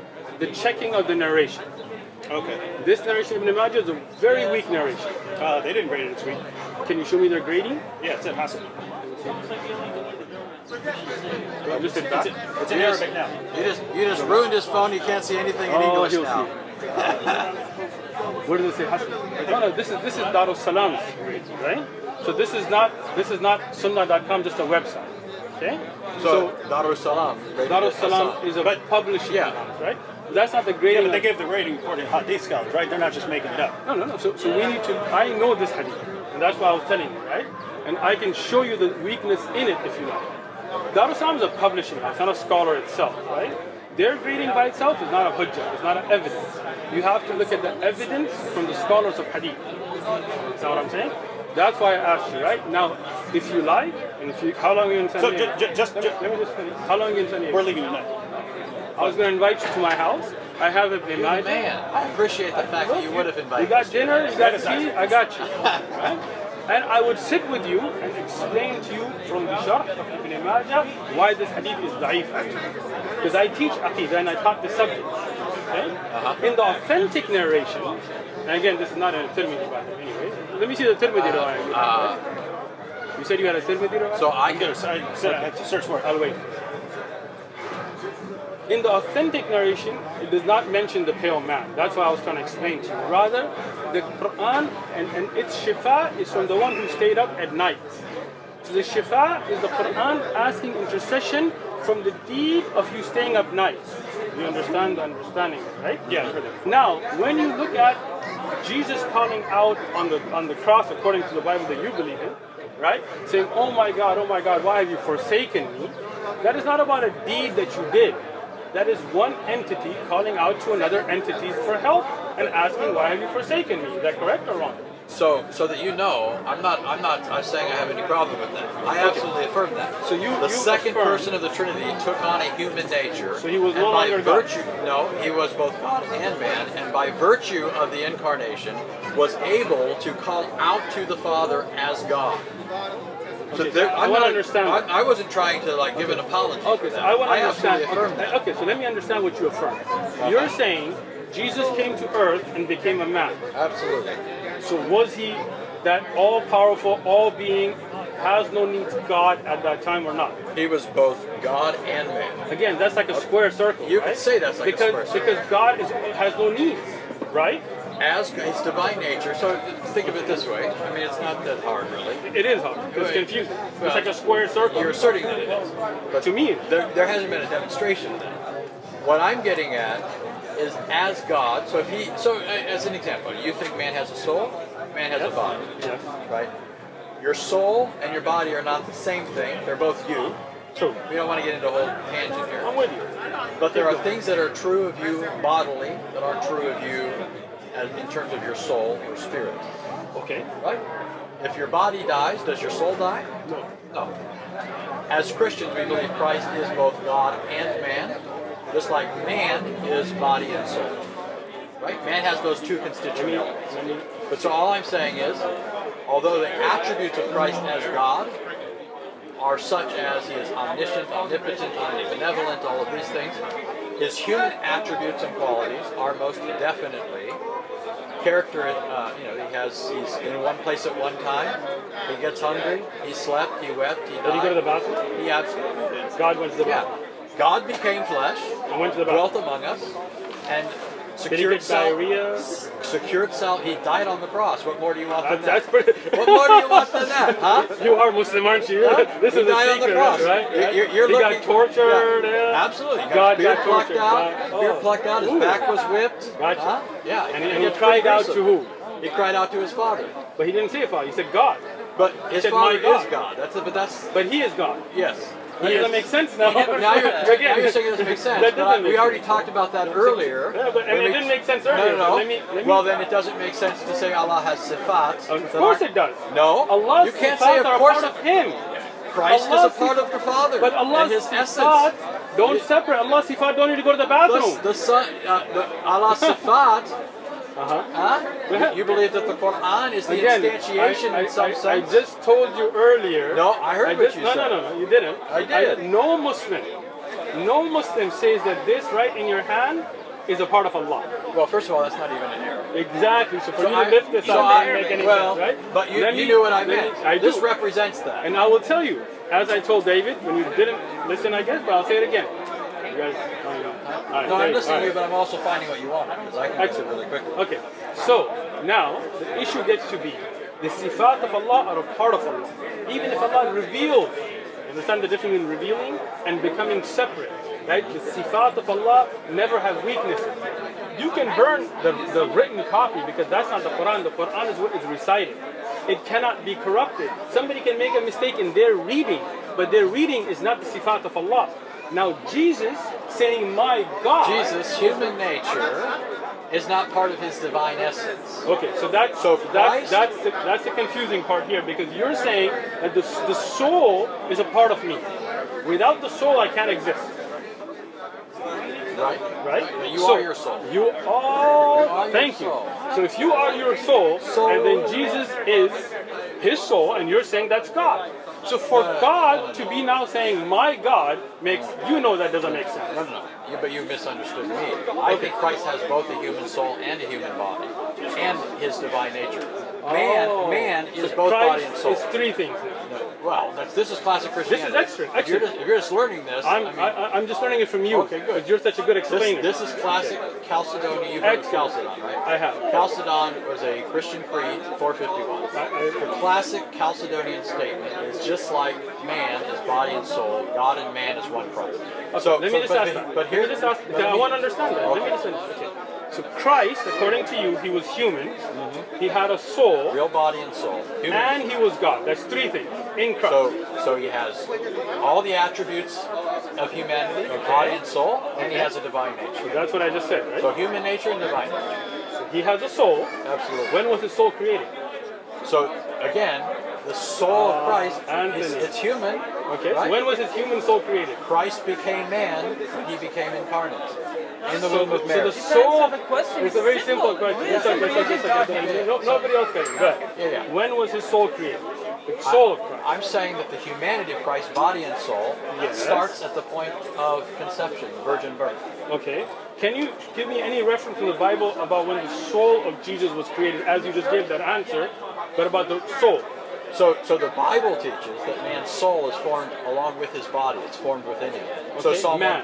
Psalm 139, Okay. among others, talks about the fact that God knits people together in their mother's womb. This is, from the Christian perspective, the time when man himself comes into existence. So Jesus came into existence as a man. It's human nature. So Jesus' soul. Zechariah 12:10 also makes, or 12:1 Those are not about Jesus, right? Well, those are those are about human You beings. asked about souls and bodies. I asked you about Jesus' soul Right. particularly. So, just like you reasoned earlier Okay. from the general to the particular, I'm with you. all I'm saying is, So you're saying the general rules about humanity are why you're taking the fact in your mind Because that in this Jesus' case- soul came in. So Jesus had Because no in- soul until he was in the womb of Mary. he had no human soul until he Gotcha. was in the womb. And when he came in the womb of Mary, his soul came into creation. So, yeah, his body and soul originate at that Gotcha. time. And his body. And And his when he body. died, according to you on the cross, where did his soul go? His body died, his soul remained united to his divine nature, and he ascended into heaven. So before that time, there was no soul, but there was Jesus. Before and what then time? before Jesus was born, Yeah, he had no soul. right. So then God increased the soul of Jesus later. That's what you just said. That's not at all what I said. Okay, let me repeat it again. That's not at all what I let, said. let me say what I said, and you can correct me. Anthony, we got this. Okay. That's it, but So you had the laugh track over here. It wasn't even what I said. People are laughing. It's okay. So It wasn't good. now, when you said that Jesus had no soul before his human conception, right? So there was Jesus, part of God. There was God Himself, and then the Holy Ghost. We're not even going to go there. Okay. Then Jesus came to the womb of Mary, and a soul was created. It didn't exist before. Then you're saying no. Nick? You're saying no. He's not saying anything. Okay, I'm sorry. I thought you were shaking your head. Okay, so then Jesus was born with a human soul and a human body and a godly nature, 3 components. Then he goes on a cross and he dies, and his body dies. His soul now, that was newly created, now becomes a part of God. No? That's close to exactly what you said. But okay, tell That's me not what you said. exactly what I Tell said. me what you said. And just like you said to me earlier, not putting words in your mouth. I'm not. Now you really, accept from me, I didn't say anything like that, right? I got it. You guys got it on video, but Yeah, go ahead. we got it on video. Good. Say, Yeah. Tell me again. What I told you, you said his soul increased, and I never said anything along those lines either. What I said is very clear, and this is just classic Christian theology. Right? Chalcedon is just solidifying what was always taught by Christians. At Chalcedon, it says that Christ took on a true human nature. Human nature is a body-soul entity. Right? Man is an ensouled being, an embodied soul. Okay? So when Christ takes on a human nature, he takes into union with himself a full human nature, body and soul. When the body dies, the soul doesn't cease to exist. And so when Christ died physically, his soul didn't cease to exist. Neither did it separate the union that had already been established at the incarnation between Christ as a divine person and that human soul. They're still fundamentally united. The soul doesn't become a part of the Godhead, but it still remains a human soul. It never becomes a part of the divine nature. So you have it on video, and so do we. Yeah. But I'm going to repeat this again. So there was no soul before Jesus was in the womb of Mary, right? Right. So Jesus came in the womb. God created a new soul Yeah. for Jesus. Yeah. We don't Became think a that- part of it. Maybe we have a different conception of what the soul is. It's okay. Let's just keep going. Soul, body, Soul and connect. body. Okay. He came out on earth. You with me, Anthony? Yes. He goes to the cross. He gets killed, according to you. Everything's free. Now his Thank soul you so and much. body separate. I would stay and His talk, but I got soul that was not a part of the God union before, was not a part of Jesus before, where does that soul go? It remains his soul. And where does he go? He goes back to the Father. So the Father now has an increased soul. You said it, and you said it again, See, that has and now nothing- you're denying Wait a it. minute. All right, Anthony. Thank you. Wait a minute. When you say you believe that Allah raised Jesus to himself, you believe that eventually someday you guys are all going to go, well, somebody's going to Jannah, right? Somebody's going to Every heaven. Muslim. Are you going to say they're added to Allah, like they're some part of his nature? We do not believe. Because I don't believe that either. Let me respond. We do not believe we in Jannah are a part of Him. And neither do I. But you're You said no. But you said Jesus is a think part I'm- of God. No. We're talking about yeah. Jesus' soul. I said. You got no, it, bro. It's I- over. you It's think I over. did. Thank you. You've been asserting and begging the question we the have whole Brown time. David, It's please? over. You've been, Can you've we been have Brown asserting. David, Hold Brown on. Shimon? Hold on. Yeah, you can get Sam. Thank you. We'll bring Sam in here in just a second. But we need to be clear here. I never said that Christ's soul becomes part of the deity. That was your claim. That was your claim. You're laughing. I'm glad this is Right? recorded. Oh, I'm so glad because I'm going to show Okay, this so where man does that can soul understand go? simple English or Where does Christian soul go? theology. what does it have to do with where does the soul go? Jesus' soul, where does it go? Do you think if somebody's soul goes to heaven, it becomes part of God? No. Well, neither do I. But you said Jesus' soul connected with him. It doesn't separate I- and goes back to being a part of God. But listen, Come no, on, you guys I gotta did not say say this. that it Come goes back on. to being part of God. You said that, and then you had your laugh track, and then you turned and handed to the camera. Where did the What soul? I Where told did you- Jesus' soul go? Okay, now let's be clear. Your assumption is if his soul goes up to heaven, then somehow it becomes Where part does of the deity. Jesus' soul go? Jesus' soul remains forever united to his divine nature. Okay, where does his divine nature? Is he back to being a part of God? What do you mean back to being part of God? He never Wait, ceased being part of But God. he was human here, right? As to his divine nature, he's always God. Okay. He never ceases to be God. So then when he got a When he soul takes on attached to himself him, a human nature, which includes a human soul, right? at his death he doesn't cease. Okay, so that soul is now a part of the divine nature of No, Jesus. A part of, it's oh yeah, that soul remains united in his person. Yes. It's his soul, So but God- it's not his divine nature. So it's a part of him. That's your disjunct. Is it part of God or not? It is his. He has a Yeah. divine nature and a human nature. Is that soul, because his human body is dead, so his human soul, is it a part of God or not? It is not a part of his divine nature. It's not a part of God or not? It's not part of his divine So nature. Jesus' soul is not a part of God. It's not part of his divine nature. Do you It's a understand very the simple question. It's a very simple Is it a answer. part of God, yes or no? It's a very simple answer. His soul is his human nature, not his divine nature. Jesus, that person, has two natures, divine and human. You keep wanting to conflate the two. So Christian theology has always said that's not true, and So you're when- just learning for when the first Jesus time, died- after doing Da'if for so long, for the first time, you're just now learning that's not Christian theology. Anthony, We got it on film. Anthony, You said it. Anthony, You said this it. is the first time, as I said, that the way you're explaining it, right? Because other Christians explain it differently. But let Well, me, I'm let telling me- you let me Orthodox tell you- Chalcedonian okay, Christology. Let me tell you this. The question you're not answering, that soul that got created, is that a part of God? Yes or no? Not in the sense you're asking. Okay, thank you. So, Right. so the soul of Jesus is not a part of God. In the Got sense it. that you're asking, that Thank you're you. assuming it's part of his divine nature. Okay, I'm telling so you, you're it's- saying Jesus' soul, his human body is dead, but his soul is not a part of God. Thank you. I got it. absolutely. I mean, Even that's after he died. That's just classic Christianity. Even after he died. Welcome to Christianity 101. So Jesus' soul is in heaven? Yes. So Jesus will be God and his soul will be in heaven. Why are you doing this? Because Is this God, YMCA? you will be in heaven, right? Yeah, and I'm not going to ever be God. But your soul On your is assumption, separate, if his right? soul's in heaven, then it's part of God. No, I didn't. Yeah, I you never did. said that. That's your I assumption. never said That's that. the assumption I of your did not argument. make that assumption. That is your assumption. This is a flat. That is your mistruth, assumption. I'll say, right? Then if that's not your assumption, then your argument doesn't follow. Let me explain it to you again. Okay, let me explain mine. Okay? Okay. Let me explain what I mean. You said Jesus did not have a soul before the Prior to womb the of Mary. Let me speak. Right? Jesus comes to the womb of Mary. God creates a body for Jesus and a soul for Jesus. Now Jesus is a body, a soul, and a divine nature, according to you. Then he lives in life, and he lives with those three components. Now at the cross, according to you, his body dies, right? And his soul and his divine nature go back to being a part of God. So now, Notice the conjunction, soul and divine nature. Go what I ahead. said. Okay. Yeah. Notice Go the back to conjunction. being a part of God. No, I didn't say that.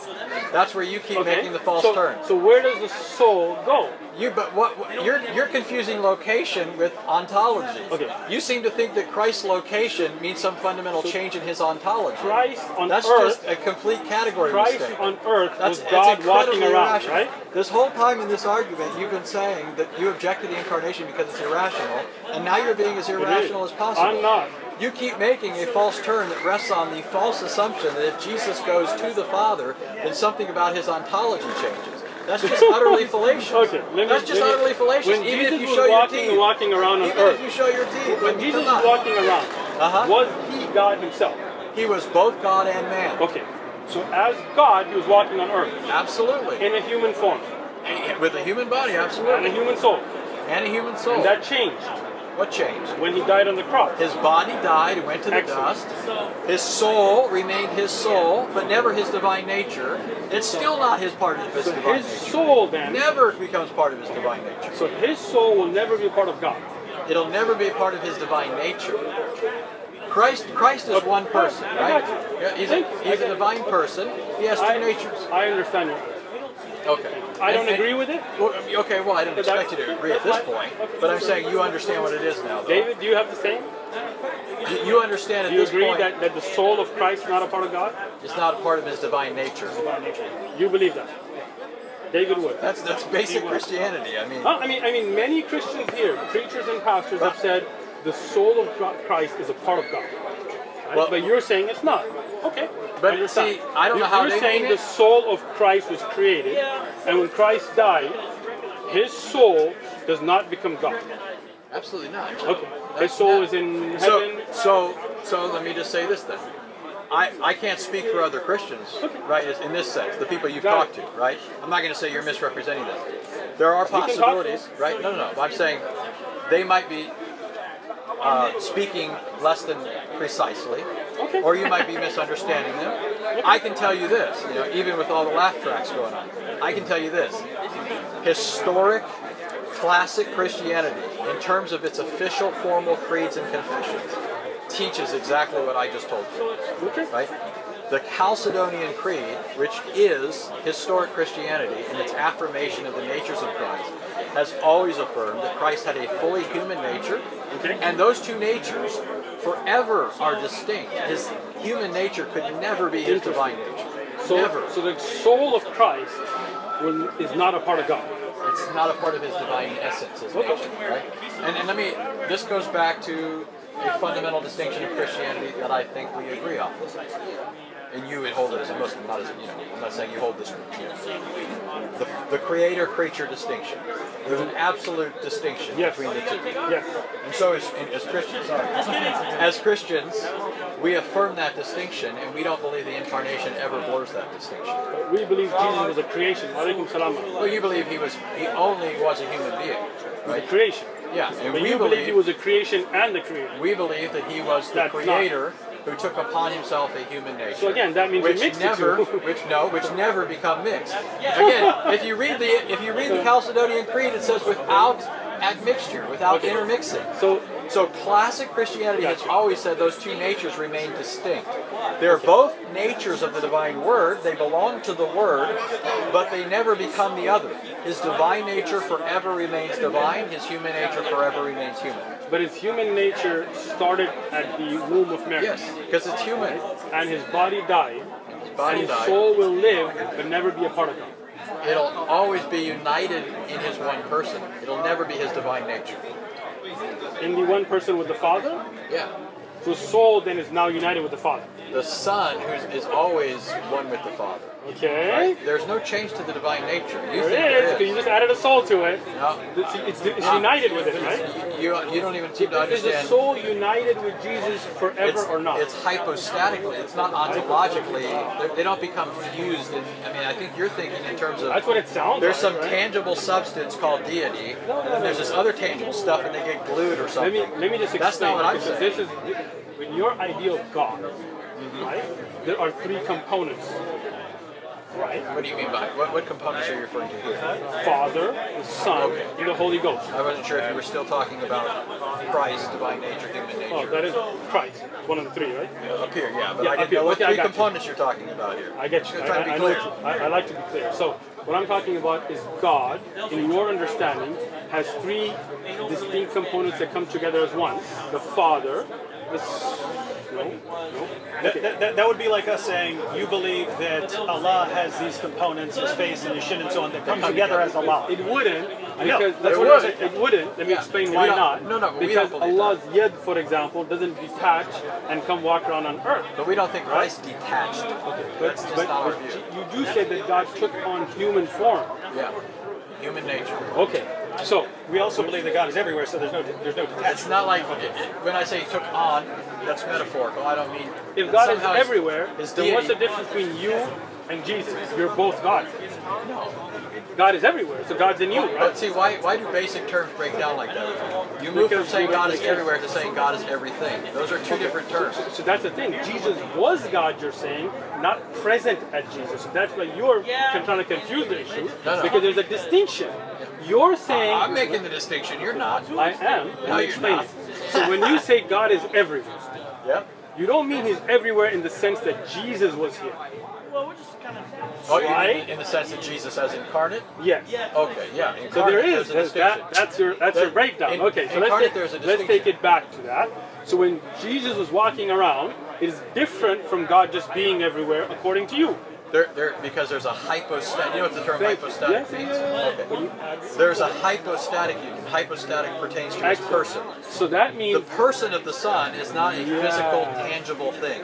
He can be present without taking up any space. Right? We're not saying he occupies space. But right now, this here, us walking around, according to you, God is everywhere. and Upholding sent. everything. Excellent. Got you.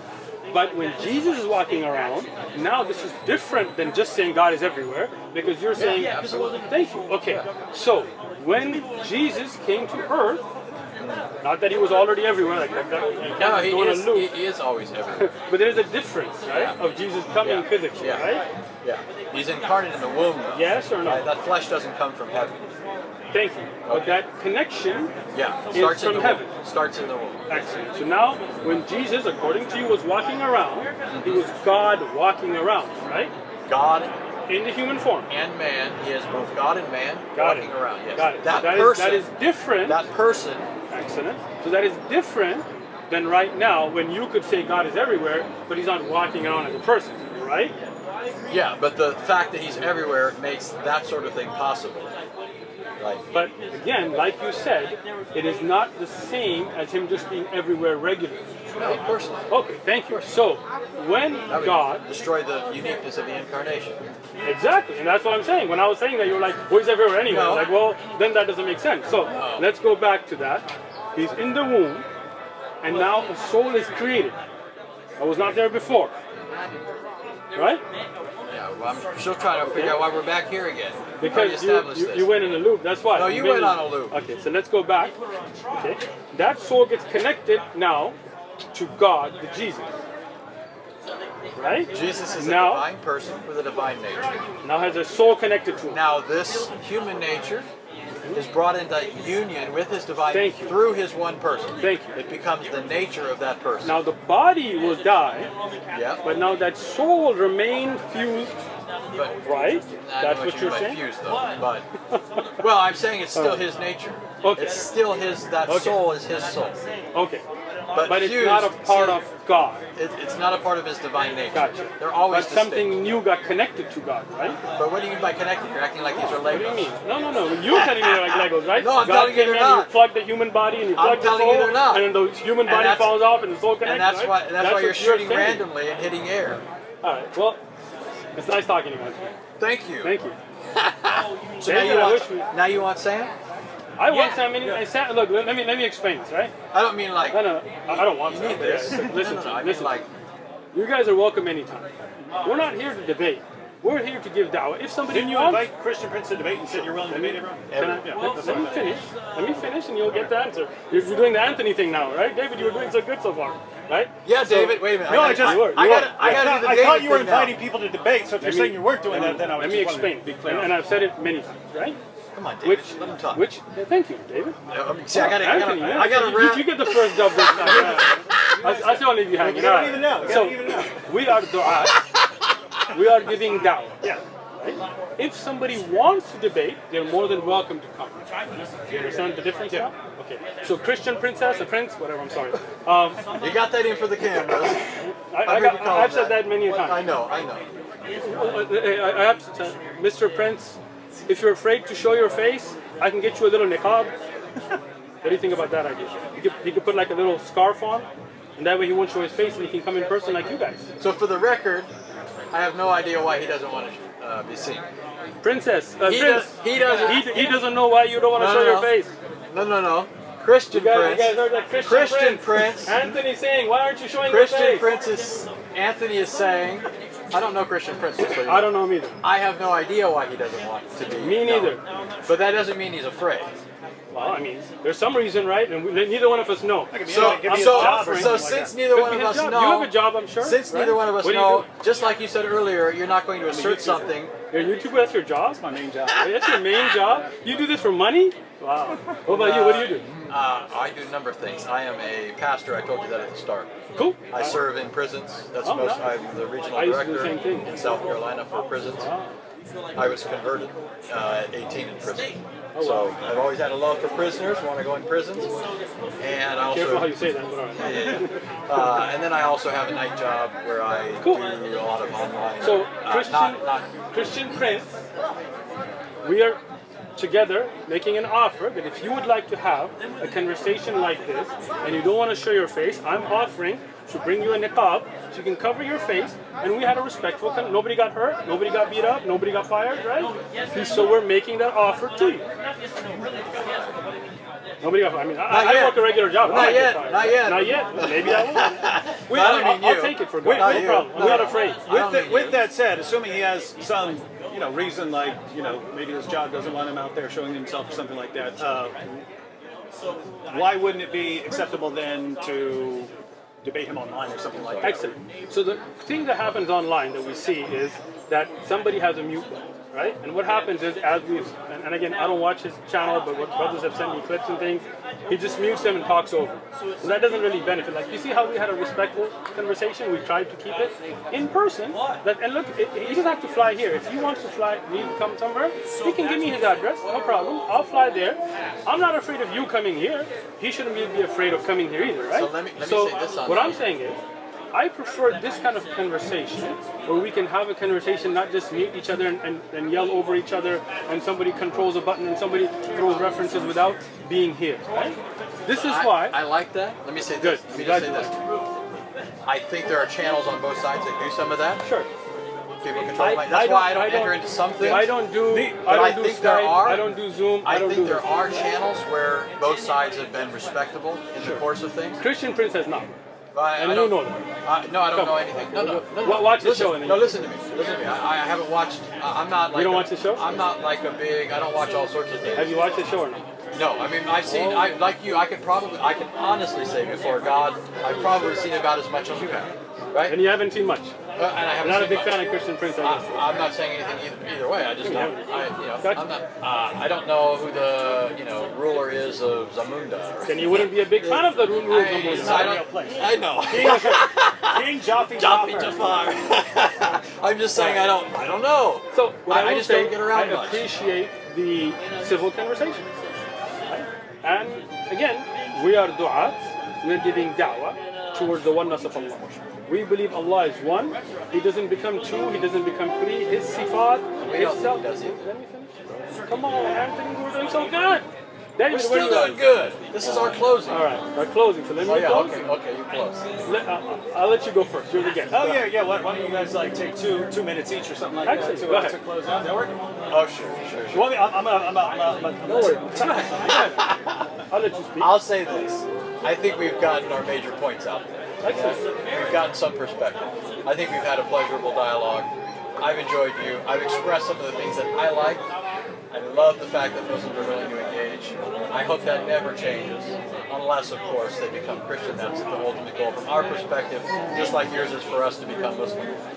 I think that if we honestly go back and look through this, there's been a good bit of breakdown in terms of but also clarification. But I think there's been breakdown in some of the understanding. Hopefully some clarification along the way on both sides. And I do think that we've, for the most part, established that we, from our perspectives, have an aversion to the other perspective, but there hasn't so much been an argument presenting that case against or for or what have you. So, I'm not trying to make any new arguments here. I'm just summing up from my perspective. I think this was pleasurable. I think it was productive. As a human being, I've enjoyed you. Obviously, we're on different sides of the, God. At least we both believe in God. Yeah, that's true. And neither one of us are minimizing the serious nature of our differences, right? When I say I appreciate all these things, I'm not saying, okay, you're okay. You're not saying I'm okay, right? I think you're okay. But in the sense of, ultimately, both of us think the others are seriously off and have a reckoning to give. We're going so. Yeah, but you know that's true. Come on. I'll say it. You know it's true. Dave. Oh, sort of final thoughts here? I'll just give you my basic view. Muslims generally go right to Christian theology, and this doesn't make sense, that doesn't make sense, this doesn't make sense. Whereas Islam is this, easy to understand oneness and so on.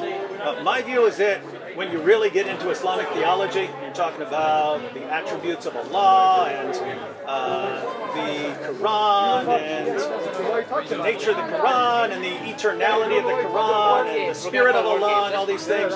It seems more confusing than people are generally letting on. And my general view is just because something is confusing doesn't mean you dismiss it. Just because if you study quantum mechanics, no one gets it. They just understand that's how things work. So for me, it comes down to something we didn't actually get to here. What's true? What has God revealed? And what has He shown that He has revealed to us? And because if God said to me that Islam is true, and I would say, okay, I don't get all this stuff, but He's God and I'm not. Okay. But similarly, if God reveals that Christianity is true, then just to me it just wouldn't matter if there were some aspect of Christian theology and I said, I really don't get that, or it doesn't make sense or something like that. So, but I do think it's cool when we can have conversations like this. And Anthony, Sam, we're all similar in that we're willing to escalate under certain circumstances and so on. But I think it's better if we have nice conversations. Good. That's my view. Sam, it's getting late. Wait. I gotta finish my thing. Sorry. Wait. We're just gonna give a quick final thought. And then, all right. So you think of a topic? I don't know. All right. So first thing I would say, I want to appreciate you guys coming out. I want to appreciate your behavior. And I want to say that in the world that we live in, with atheism on the rise and all those kinds of things, I think Muslims, Christians, Jews have a lot in common. Right? We do believe in God, at least. We do believe there's a creator, right?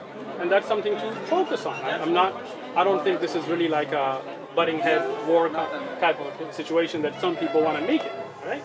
I don't think we should be insulting. I think we should be having a good conversation, as we've had. I believe that there is one creator. That one creator is indivisible. He doesn't become two, he doesn't become three, he doesn't become four. He has one Zat. Zat of Allah is one. Sifat don't make it different. It's part of the same Zat of Allah. I believe that one creator, He sent Moses and Abraham and Muhammad and Jesus and all of these prophets as prophets. All of them had different miracles. Some were born without a father or mother. Some were born from the rib. Some were born without a father. Some split the ocean. Some split the moon. These are miracles sent to these prophets. And they all brought the same message. The message didn't switch up that, okay, right now you need to do good deeds and then later on just believe and somebody else will die for your sins. To me, that's not from the nature of God to be unjust to a bunch of people by making them accountable for their deeds and then unjust to another people by just believing in something and no matter deeds they go to heaven. To me, that's not my belief. My belief is that there is one Allah, one creator. He reveals the Quran. He is the one that sent the prophets, and those prophets preach the same message. Believe in one creator. Don't worship idols, no statues, no symbols of statues, all those kinds of things, and follow the prophet of your time. I believe this is the time of the prophethood of the Prophet Muhammad sallallahu alaihi wasallam, and I invite all of you to believe in the Prophet sallallahu alaihi wasallam and follow that guidance, and this is what I believe leads to heaven. Again, appreciate the time, appreciate the conversation, and you can bring Sam if you like. Sam, we gotta break our fast. Come on. Let me stop this real quick just to start it up again so the file's not too long. Cool. Sir! Come on! Yeah, come on. Did he leave?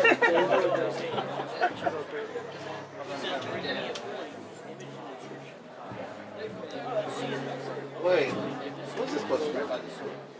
Huh? Take a seat if we No, I'm good. Oh.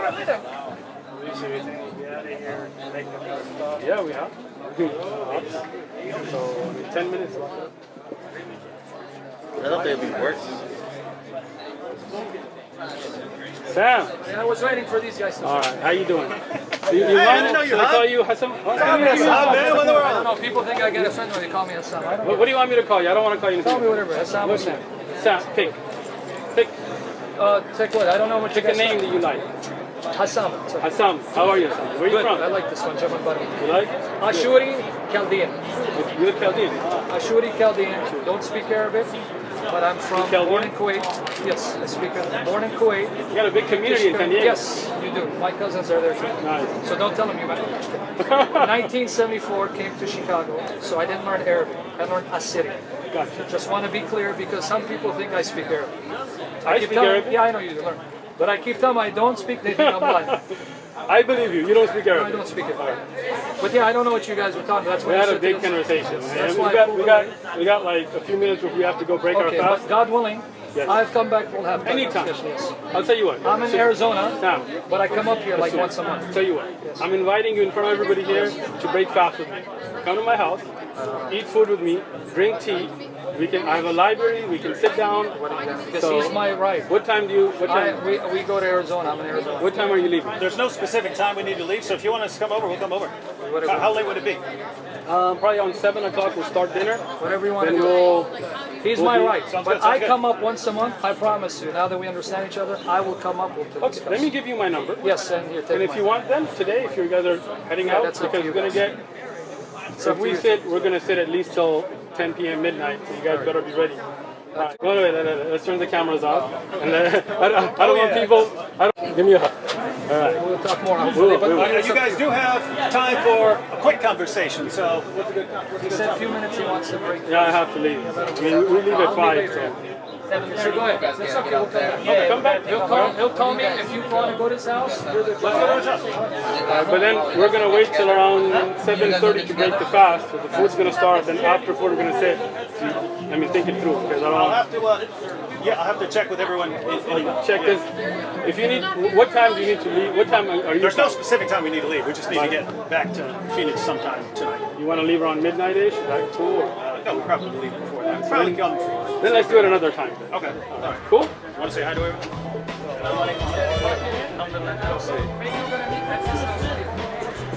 Hey, what's up, everyone? How you doing? How you doing? Hammer time came and we had a good time, and we'll do it again. Yep, we're definitely gonna do it again. Sounds good. All right, bro.